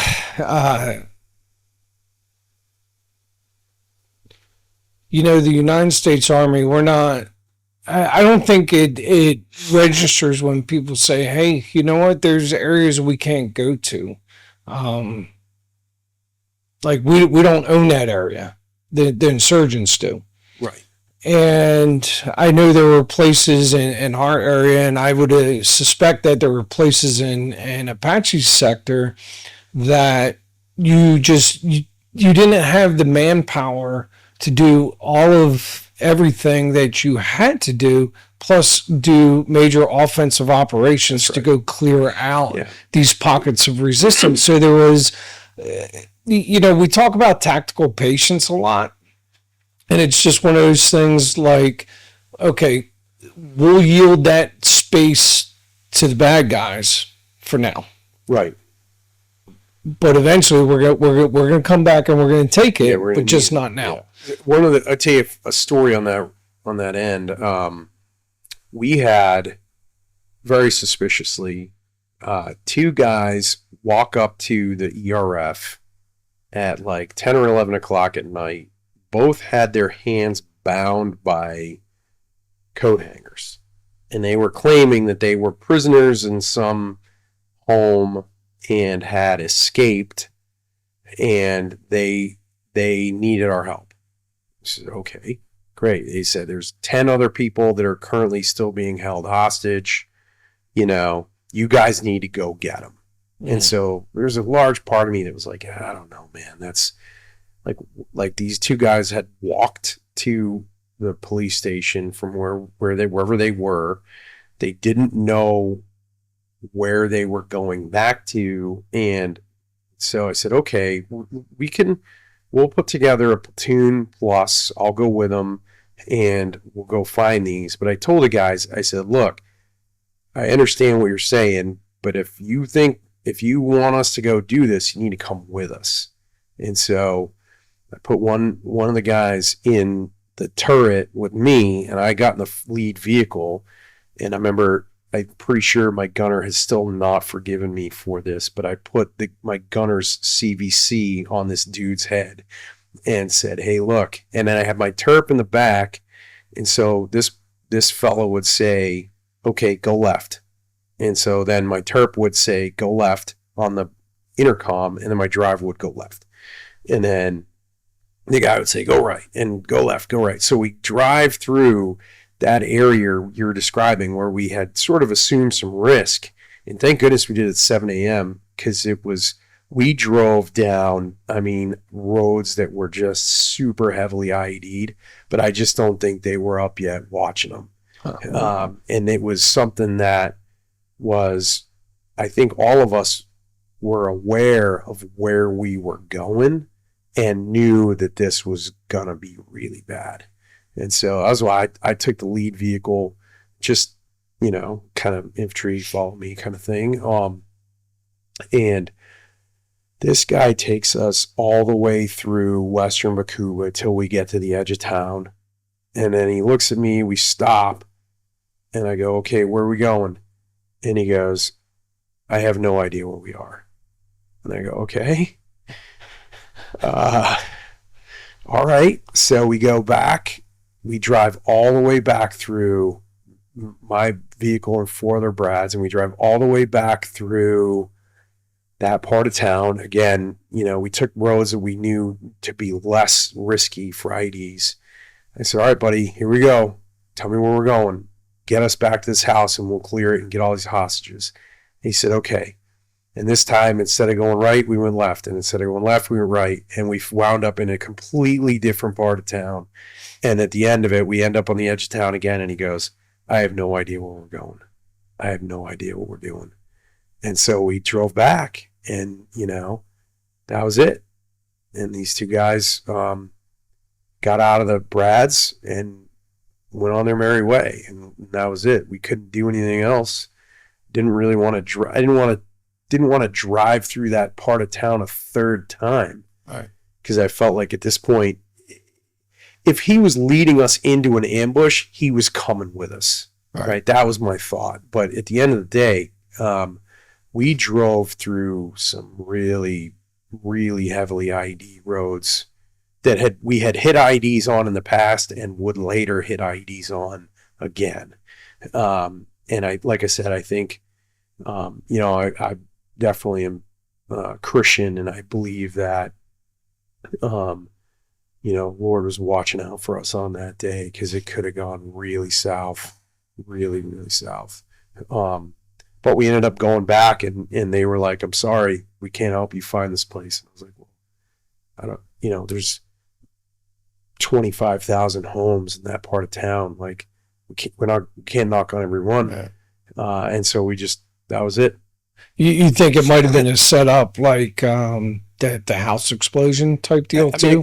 I think if it was a setup and a house explosion, he would have taken us to the house. Yeah. Right. That the one houseborne IED that happened was to Delta Company, who was in my battle space. It was in my company battle space, and Delta Company was helping us to try to maintain some offensive presence, and went into that building when it exploded. So I think if he was taking us to an ambush,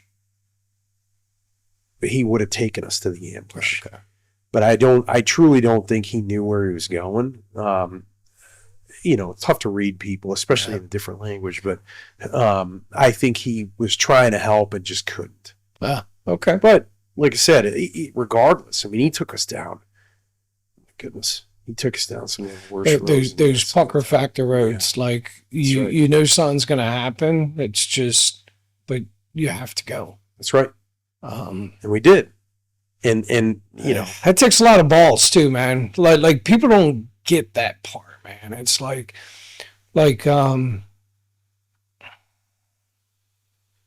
yeah, you're looking down this road knowing like every instinct in your body is telling you no. yeah, Something bad's gonna happen. that's right. But you have to go forward. Right. That's the deal, right? Especially if, who doesn't want to rescue 10 hostages, right? Like, and the deal. Kidnapping was a big business in Baqubah during that time period. I mean, they were charging people $20,000 per family member. And so I thought there was an opportunity for us to do a really positive thing and, make a difference to up to 10 families. Like, so, I thought that was worth the risk, but good gracious, that guy was going to share the risk with us. That was for sure. And unfortunately we didn't find anything. As casualties are mounting, firefights are becoming more frequent, vehicles are getting lost, soldiers are getting wounded. What were you leaning on to maintain operations, maintain yourself as a leader? That old saying is you can't take care of others unless you take care of yourself first, lead yourself first, right? Mike Irwin. So what were you doing to lead yourself? I was just trying to focus. I definitely was trying to focus on my own faith. We didn't have opportunity to really worship all that often. So I spent a lot of time, praying. But then it was more about, I didn't want to let anybody in my company down. You know what I mean? Absolutely. I felt like I got to show up and be on all the time. Because if I'm not, then there's a chance that I might do something that puts somebody else's life at risk. There's a story that happened. It happened one time. When we, I told you the story, when we occupied the ERF, within 4 days, we were in a massive battle, 45-minute battle, 30 guys coming at us, that kind of thing. And my thought was in southwestern Baqubah, in this little area called Platoon Village, there was a school. And so I thought, okay, let's occupy this school in the same way that we occupied the ERF, and maybe we'll have the same type of battle, and we'll be able to kind of, do the same thing that we did, because that really calmed the whole area down for a couple of weeks after that ERF battle. And so I thought, okay, maybe we can do this again. I remember we had an LA Times reporter get embedded with us for this mission. Sergeant Major Harris came down on that mission with us. And we stayed there for 3 days. The tank platoon resupplied us with hot chow one night, which was a nice thing. And ultimately, my not saying my failure, but I just didn't foresee, like, I thought they would just do the same thing that they did. I didn't think that they would learn from it and not do the same thing. I thought they would just, if I did, move A and they did move B last time, and if I did move A again, they would do move B again. And they were smarter than that. And what they ended up doing was they fired a couple mortars. I think neither one of them failed to detonate, so they just dudded right in the middle of our little school compound.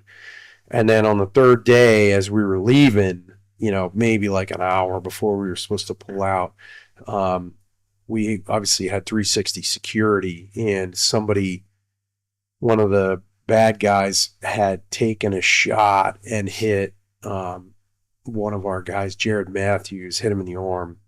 And so we ended up leaving in having to do a CASEVAC simultaneously. And Matthews was okay, lost the use of his arm, which I hated. But my thought there was I didn't forecast that they would learn from their mistakes in the same way that we would learn from ours. And so that was one time where I was like, you know what, I could have thought this through better, and I felt like we maybe took a risk that wasn't entirely necessary. That's one of the things when I think about you look back at how you did as a commander and wanting to be there and be on all the time. I look back at that situation as one that if I had thought through it better, I might have been able to forecast that they would have learned from their mistakes. Yeah. They certainly, like our aggressiveness, right? Like we're hunters and we go out hunting, and sometimes our aggressiveness they use against us. Right. Without a doubt, right? And they know they too have tactical patience, right? That's right. And yeah, they certainly do evolve based on what we do. And I've probably said this every interview that I've done. They weren't a bunch of ignorant dudes with sandals and AK-47s running around the city. That's right. There was some. All the dumb ones are dead. They got killed in a way. All the dumb ones are dead, and there's some pretty savvy opponents out there. Yep. Yeah, that's exactly right. And that anyway, that was my kind of big lesson. Was the troop surge on the horizon? Not the troop surge.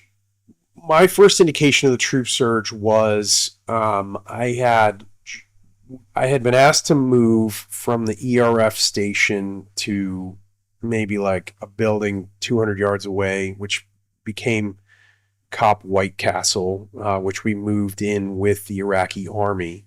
And we had established that location as our new combat outpost.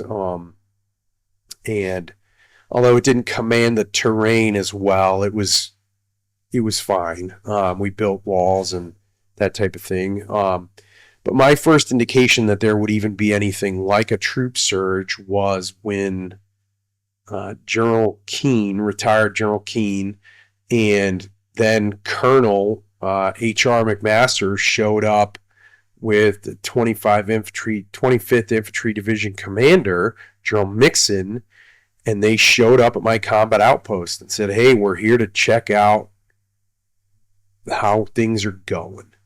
And I remember, General Keane wanted to talk to soldiers, and I remember having a really kind of long and in-depth conversation with then Colonel McMaster about how counterinsurgency was happening in Baqubah.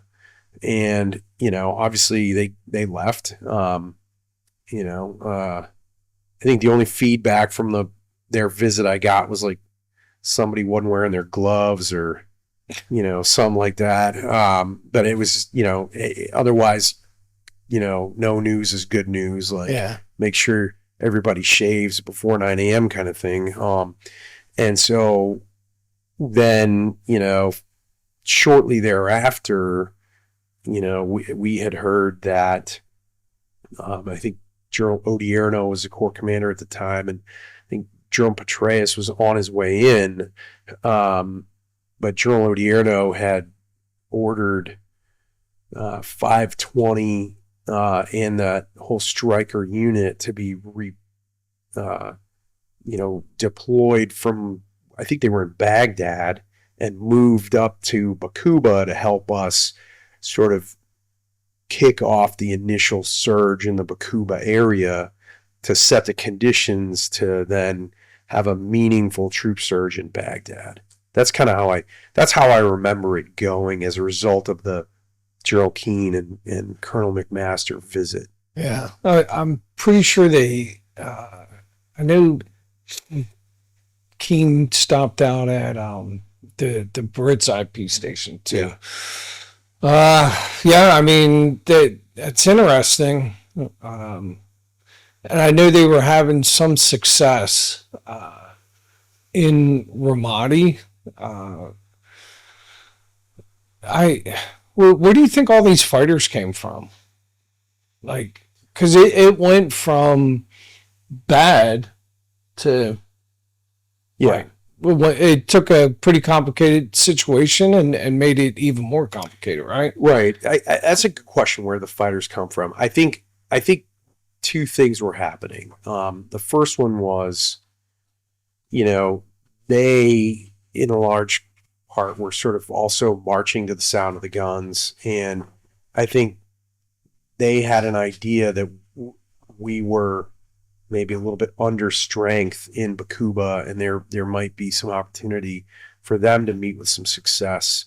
And that might have brought some of the more local folks in, maybe reallocated from the Ramadis and Fallujahs of the world, to come over to the Baqubah and the Diyala province.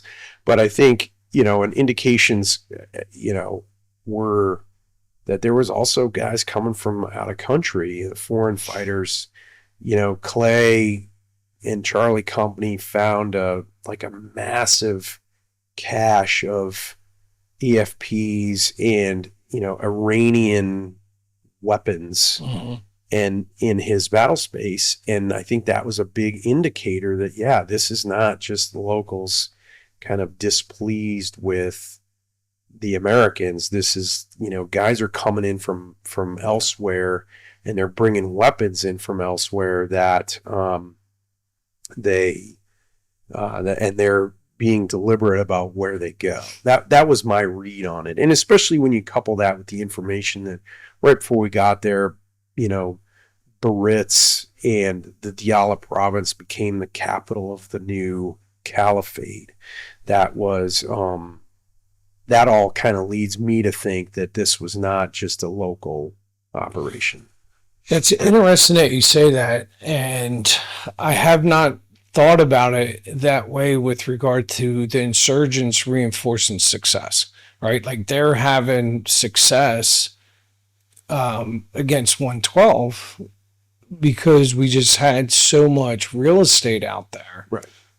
It was impossible for us to effectively control that whole area. It was just, and they knew it. Right. So, again, just like they evolve, they learn, and it's like, hey, we're having success up here. Let's reinforce. My assumption was a lot of these fighters were up there as part of landowners themselves, but then when the environment went from like kinetic to ultra kinetic, I was thinking that because it did coincide with the troop surge, right? Right. But that could have been one of those things like, hey,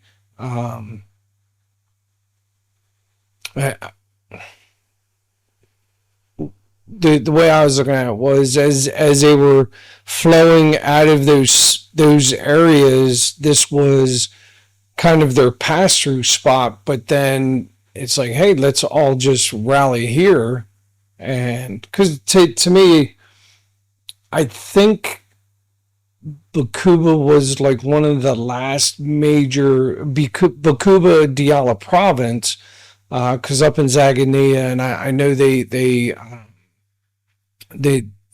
Mukadia. I know there was some more fighting up there, but it just seemed like the Diyala province was like the last big operation before the troop surge was considered a success. Right. But that's an interesting take on where the fighters came from, and yeah, I mean, because you had the Iranian influence, then you had the which was Shia, and then you had the Sunni influence, and EFPs, right? Like EFPs, we didn't have to deal with EFPs where we were, but I know outside of the city proper, EFPs were a thing, and that's what Clay was dealing with, right? Yep. Interesting. Yeah. So the troop surge starts to come in. How did you guys snap in with 520, or how did 520 snap in with you guys? So if you remember, Alpha Company and Bravo Company, me and Pete and you and Otto, got attached to 520 inside of Baqubah proper. And so, as I remember it, Bravo 520 and my company, Alpha Company, took the west side, and I think they had two companies, a Cav company and another infantry company, took the east side with you guys. Yeah. And so they ultimately, decided we're going to flood the battle space at 6 a.m. on day one, so to speak. And we went right alongside them for just to be partners, right? To be security, or them security for us, depending on your perspective. And, we met with some pretty significant fighting. Unfortunately, we had a couple guys get killed on our side of town in a pretty large underbelly IED strike.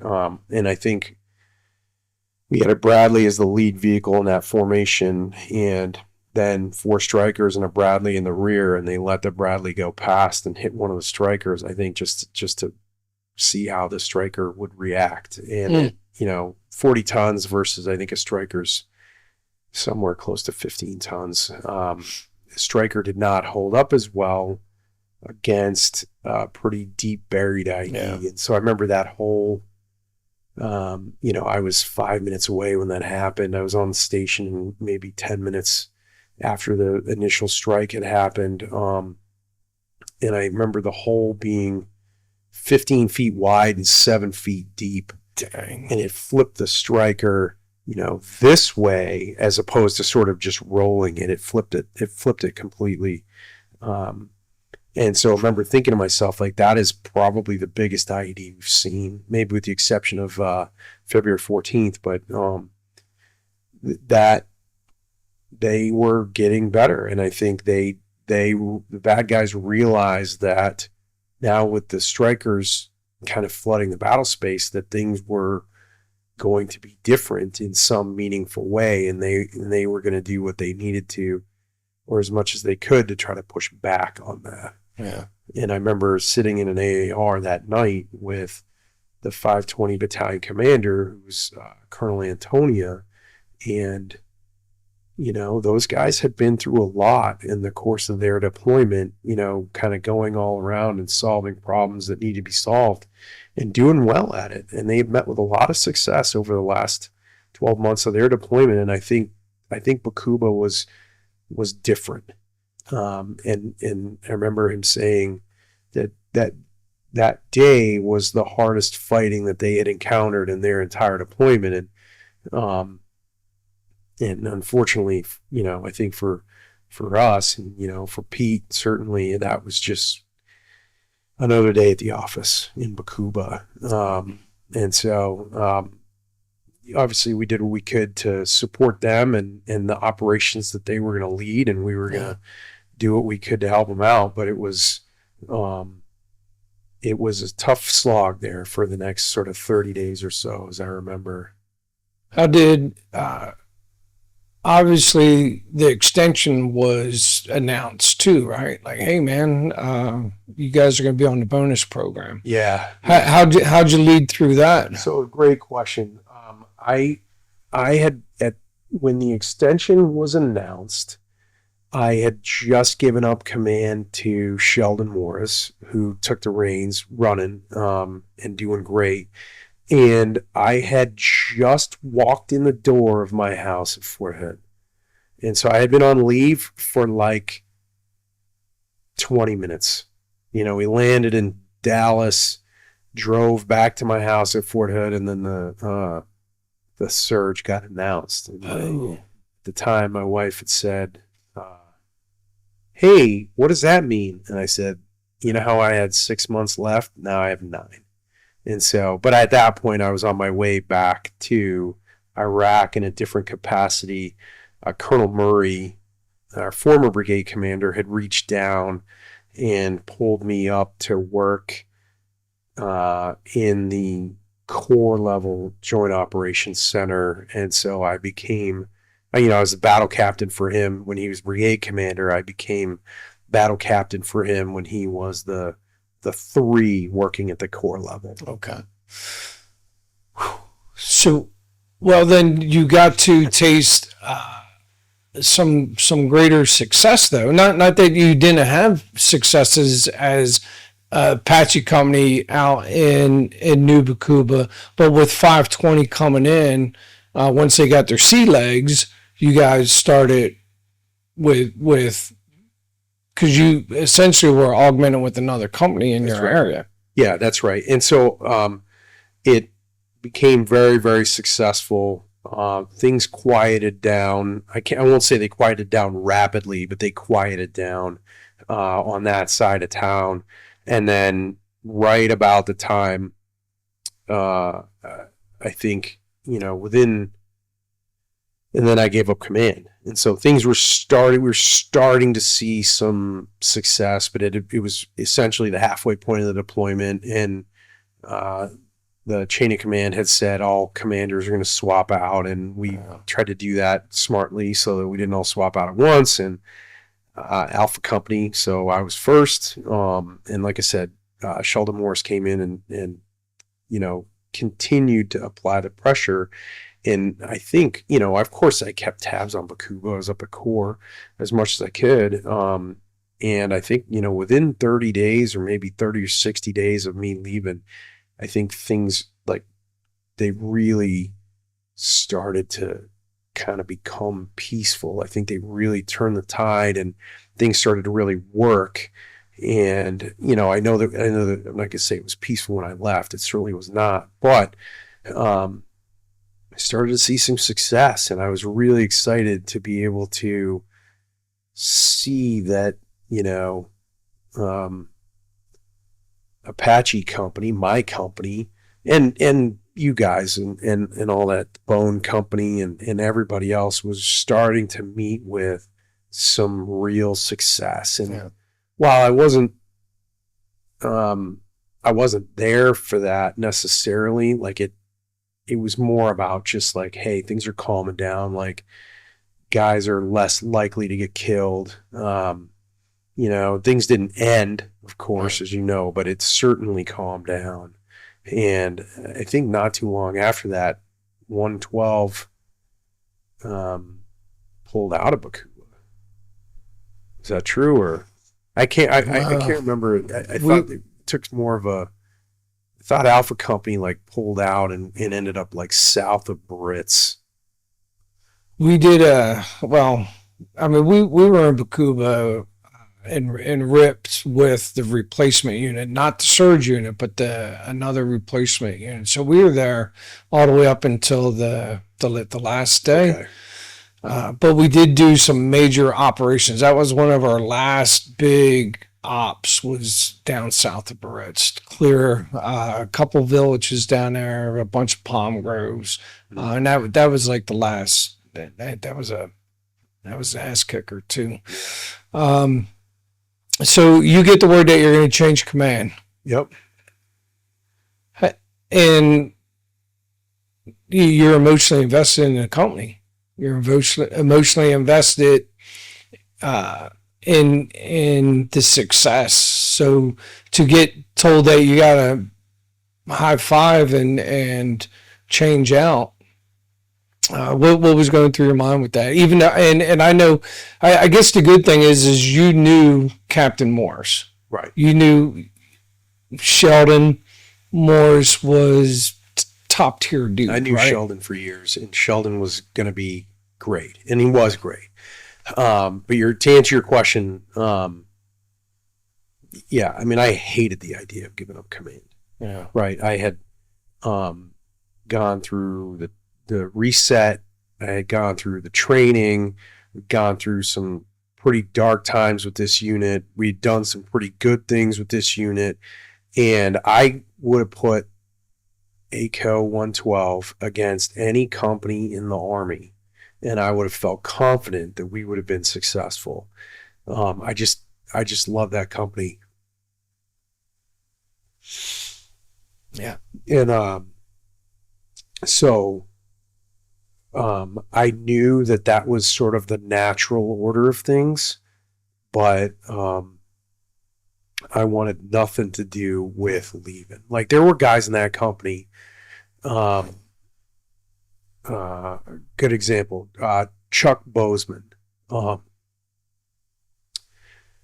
I met Chuck Bozeman at JRTC in November of 2003, and he had just come from Korea and was an E4 at the brigade headquarters.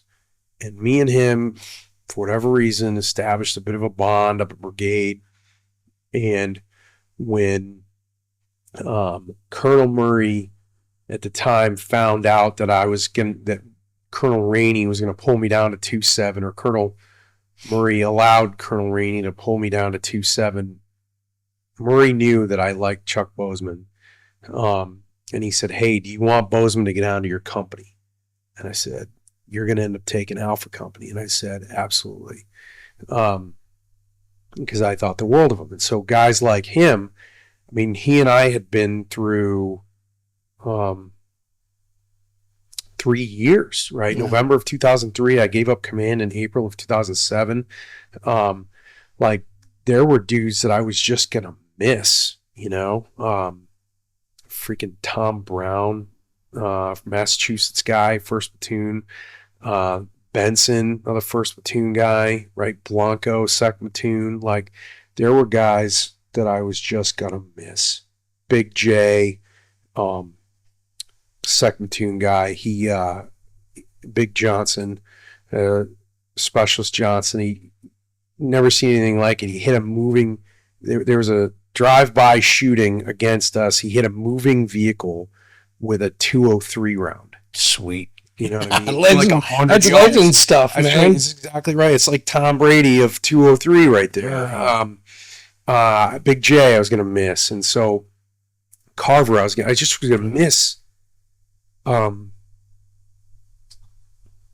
all these guys. My XO, Stan Guillory, my crew, Chris Bird and Ken Wolf, Sergeant Wolf. There was just I did not want to give up command at all, but I also knew that this is the Army and I don't get a vote. So what I did was I prepared as best I could to give Sheldon the best handover I could and make sure that the company was in good shape and that would allow him to take it to the next level. So that's all you can do. So 17 years after the fact, you're rattling names off like, yeah, we were just hanging out with them last week. So that's cool. Yeah. I mean, because my section too, like my XO's crew was Willie Thomas and Goodrich. I can't remember Goodrich's first name. Sorry, buddy. Yeah, those are my people. Yeah, man. And I could imagine being up at, you said core, right? You went up to core, like still staying plugged in and hearing the fight, and the successes and certainly wouldn't suspect that was easy at all. No. But it's one of those things like you gotta move on. Like you can't hang on to that. It's not healthy. Yeah. And so the best part of that was knowing that my company was going to be in really good hands. Yeah. That softened the blow, if you will, Mm-hmm. 100%. Because like I said, I mean, you know the deal. Everybody thinks the world is Sheldon Morris. That dude's awesome. Yeah. And so I really felt like they were going to be okay. He's coming on. I'll be linking up with him. But the same thing with Mark Austin, right? Like when Pete got put on notice and, again, kicking and screaming, he didn't want to go. Like who wants to give up command in the middle of this, right? But then again, you don't have a vote. So I know me personally, when I was told that Mark Austin was coming to be the company commander, I worked with him in the 3 shop. Me and him came over together. So I was able to calm the waters, like, because, the minute somebody, like, hey, we're getting a new commander, it's like, are you kidding me in the middle of this? But at the same time, having that relationship pre-established well in advance and knowing the quality of person that's coming in certainly makes things a lot easier. And, like I said, I thought, some things happened sort of right when I left. They brought in a new first sergeant for Alpha Company. As a matter of fact, it was my old first sergeant, Jerome Nichols. And not sure I agreed with that choice, but again, not my decision. I think there was some kind of friction in the company for a minute, and then ultimately, things settled down. I think, if I remember correctly, Sergeant Santana was also moved out of 1st Platoon, which was disappointing to me because he was really a sort of a solid leader. I know he was burned out and a little bit frustrated with the way things were happening at some points, but he was just a fabulous non-commissioned officer. I think, everyone got burned out over there. Everyone hit a wall at some point. There was a lot of There's a lot going on there for sure. You sitting there saying, and I'll try not to get choked up, but you saying what you said, there's 133 dudes out there that need to hear that. Sure. Just because. Well, I think there's 134, right? I mean, I need to hear it too. Well, that's true.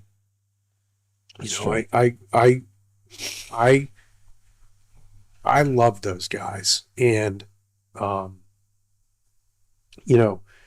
think the best way to tell the culture of a company is to read the walls of the porta-johns right outside the TOC. So you can tell whether you're doing well or you're doing poorly, because your feedback is relatively instant. If you are doing poorly, according to the men, they will let you know via the universally known feedback location that is the porta-john wall. But I will say this: one of my favorite things that I saw, and I've been in plenty of porta-johns in 36 months of combat, right outside of the Alpha Company TOC, which was right next to your TOC, one porta-john had ACO rocks.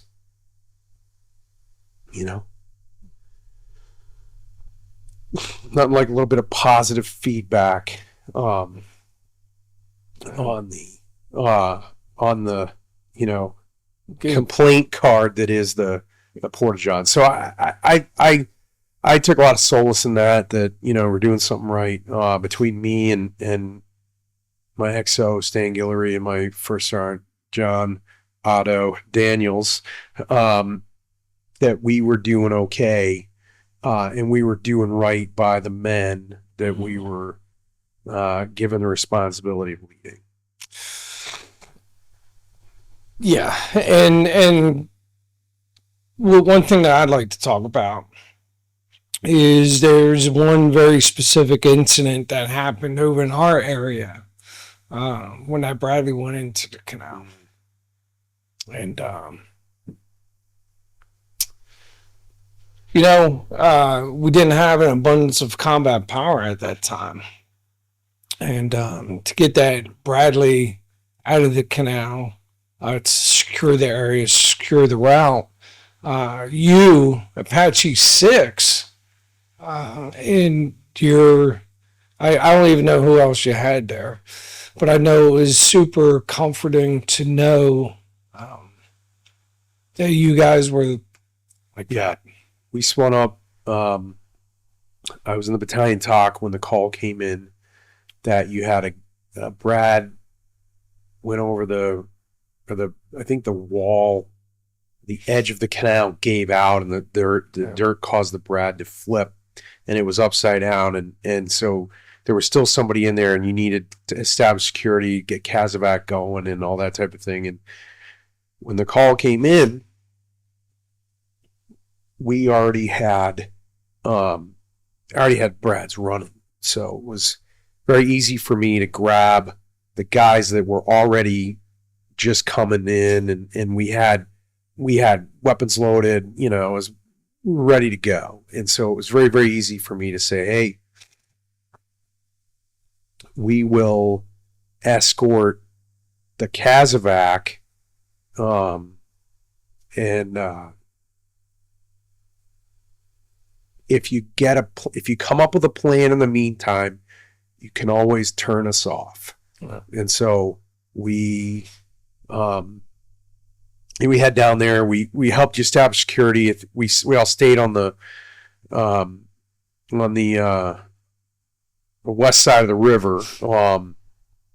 And then as soon as you got that soldier out of that vehicle, loaded him up, and we hauled ass back up to the battalion 8 station. And I had my XO directing traffic so we could get there as quickly as possible, give him a chance. so that it was, as fast as possible. Yeah.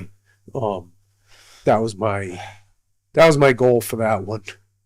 That company, team effort, man. For sure. Yeah. What words of wisdom do you have for that young West Point cadet hanging out on the lacrosse field right now, saying, "I want infantry"? Yeah, great question. So I'll give you the advice that people gave to me, that I think was very beneficial. The first bit of advice was, your platoon is number one. It can't even be tied unless you're married. Like, if you have a girlfriend, your platoon is tied for number one, but it should win 51% of the time, in terms of your priorities in your life as a platoon leader. That needs to be your focus, and all your energy should be focused on preparing yourself to lead those men and women, so that because they deserve that, right? Yeah. They're putting themselves in line. They deserve the absolute best. Two other pieces of advice. I've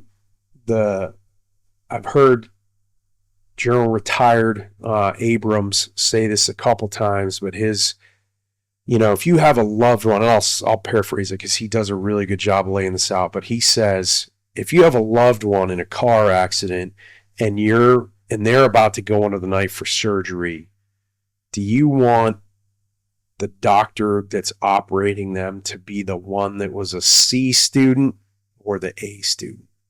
Right. And if you apply that to your own leadership, do you want your son or daughter to be led by the C student or the A student? And so I always took that to heart. Obviously you want to be the A student. You want to prepare as absolutely best as possible. And then when Colonel Rainey handed me the flag to take company command, he said to me, go find the coldest, tiredest, wettest dude in your formation and stand next to him. And if you do that, you're leading by example. You're out there, 2 a.m. guard, that kind of stuff. Like, if you're there standing next to that dude, you're gonna be okay. And I try to take all three of those things at various points in my career, to refine my leadership style. I didn't hear them all, obviously, at the beginning, but your question of what is some advice you would give, and those three would be mine. Okay, nice. The rest of your military career, what would you say company command was the pinnacle for your aspirations? And I get it, like, your rank's one thing, but as far as like your highlight, where was that? Where was the arc? Yeah, no, it's a great question. So I had in my head as a junior officer that I wanted to lead men in combat, and I had the ability to do that. And I like to think that I did a pretty good job. Not for me to decide, obviously. But beyond that, my goal for the rest of my career was, I switched over to acquisition after company command, and my goal became trying to provide the most capable equipment that I could for the next generation of warfighter. And you actually went and took over like Team Bradley. that's right.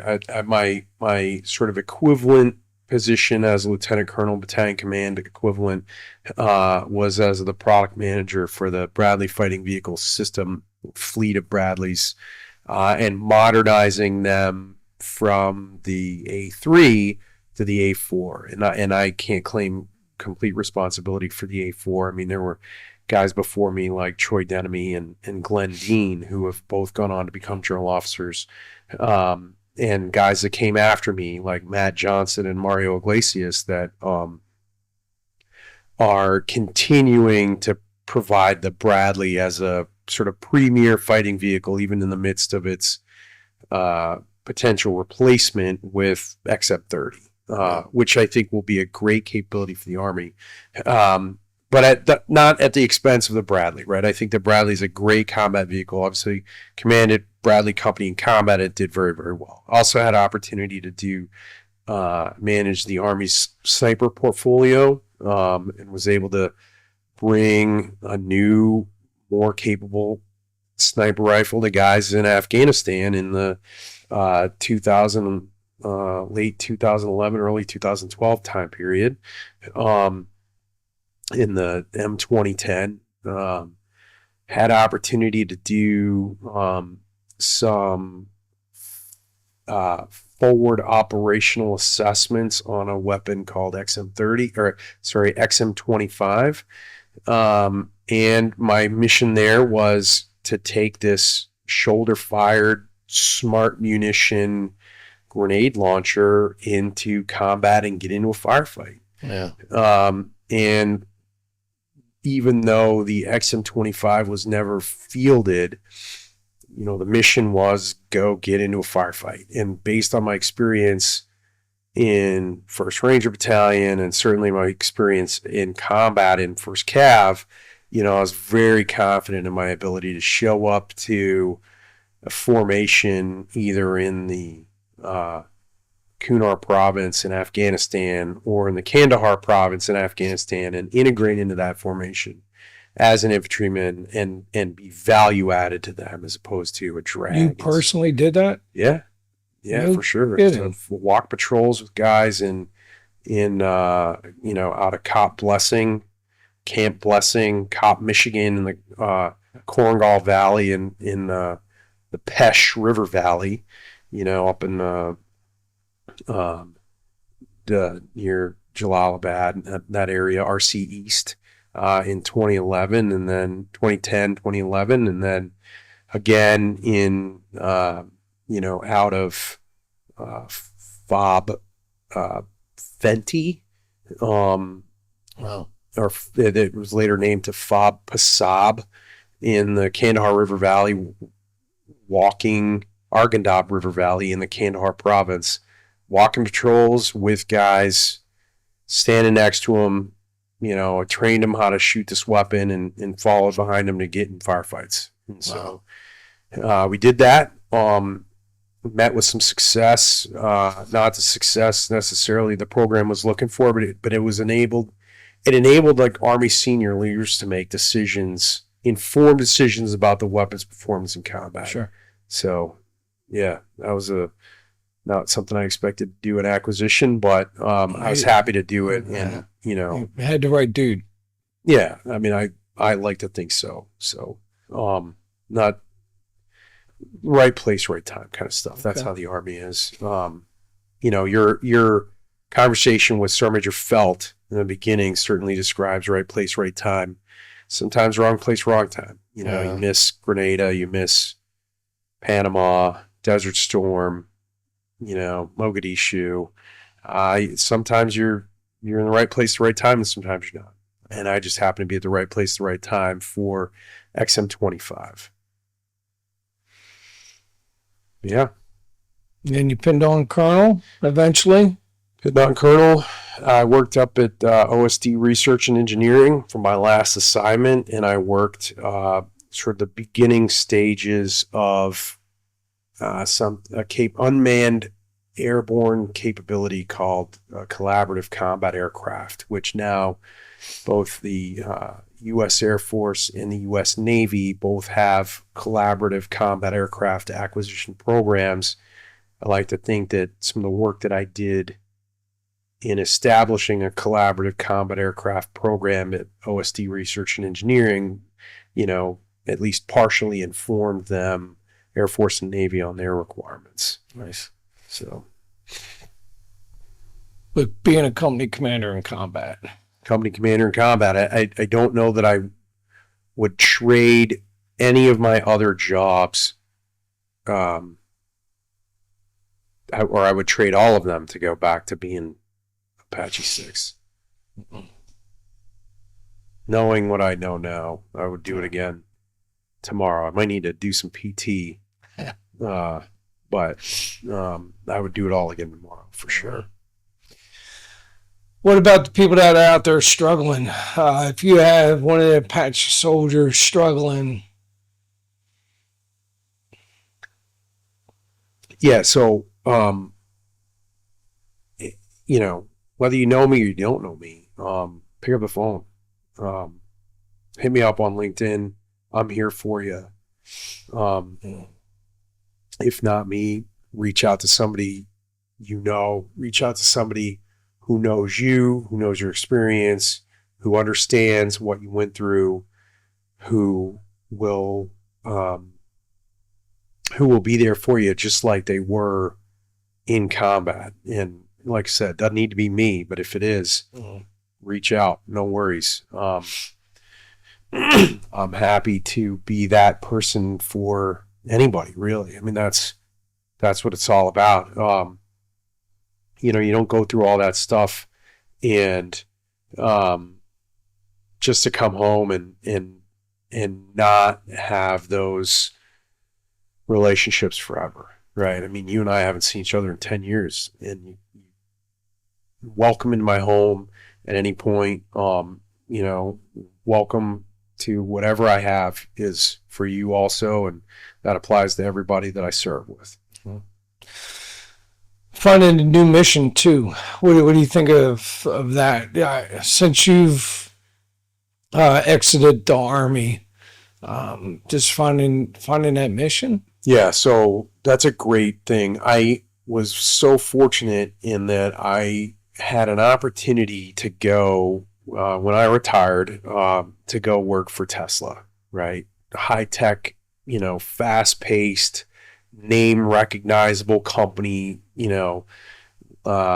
really, really popular and doing some things that are able to change the world. Yeah. However, despite having a really positive experience at Tesla, I struggled with the purpose of Tesla as it related to my life. And so I wanted to be a part of, converting the world to sustainable energy is an absolutely magnificent purpose, and I could completely get behind that. But for me, I wanted to be able to continue the work in sort of serving our nation. And so I ended up coming back into the defense space, primarily focused on technology. And now I work as a contractor for the government, an organization called Test Resource Management Center. And I focus on helping the test enterprise provide realistic threat representation. And that's something that I can get behind, because I know at the end of the day, what I do is going to have a positive impact on the next generation of warfighter, even if it's unmanned aircraft or it's, manned, unmanned aircraft with,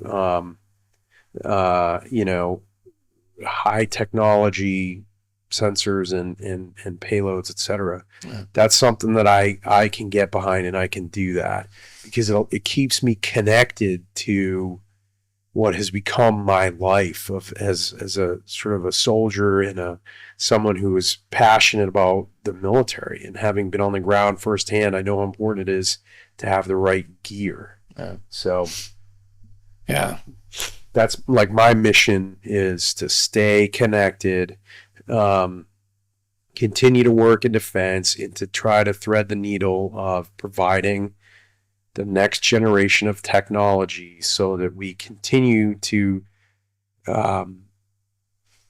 tilt the scales for the next battlefield in our favor, in the United States' favor. That's what we're doing here.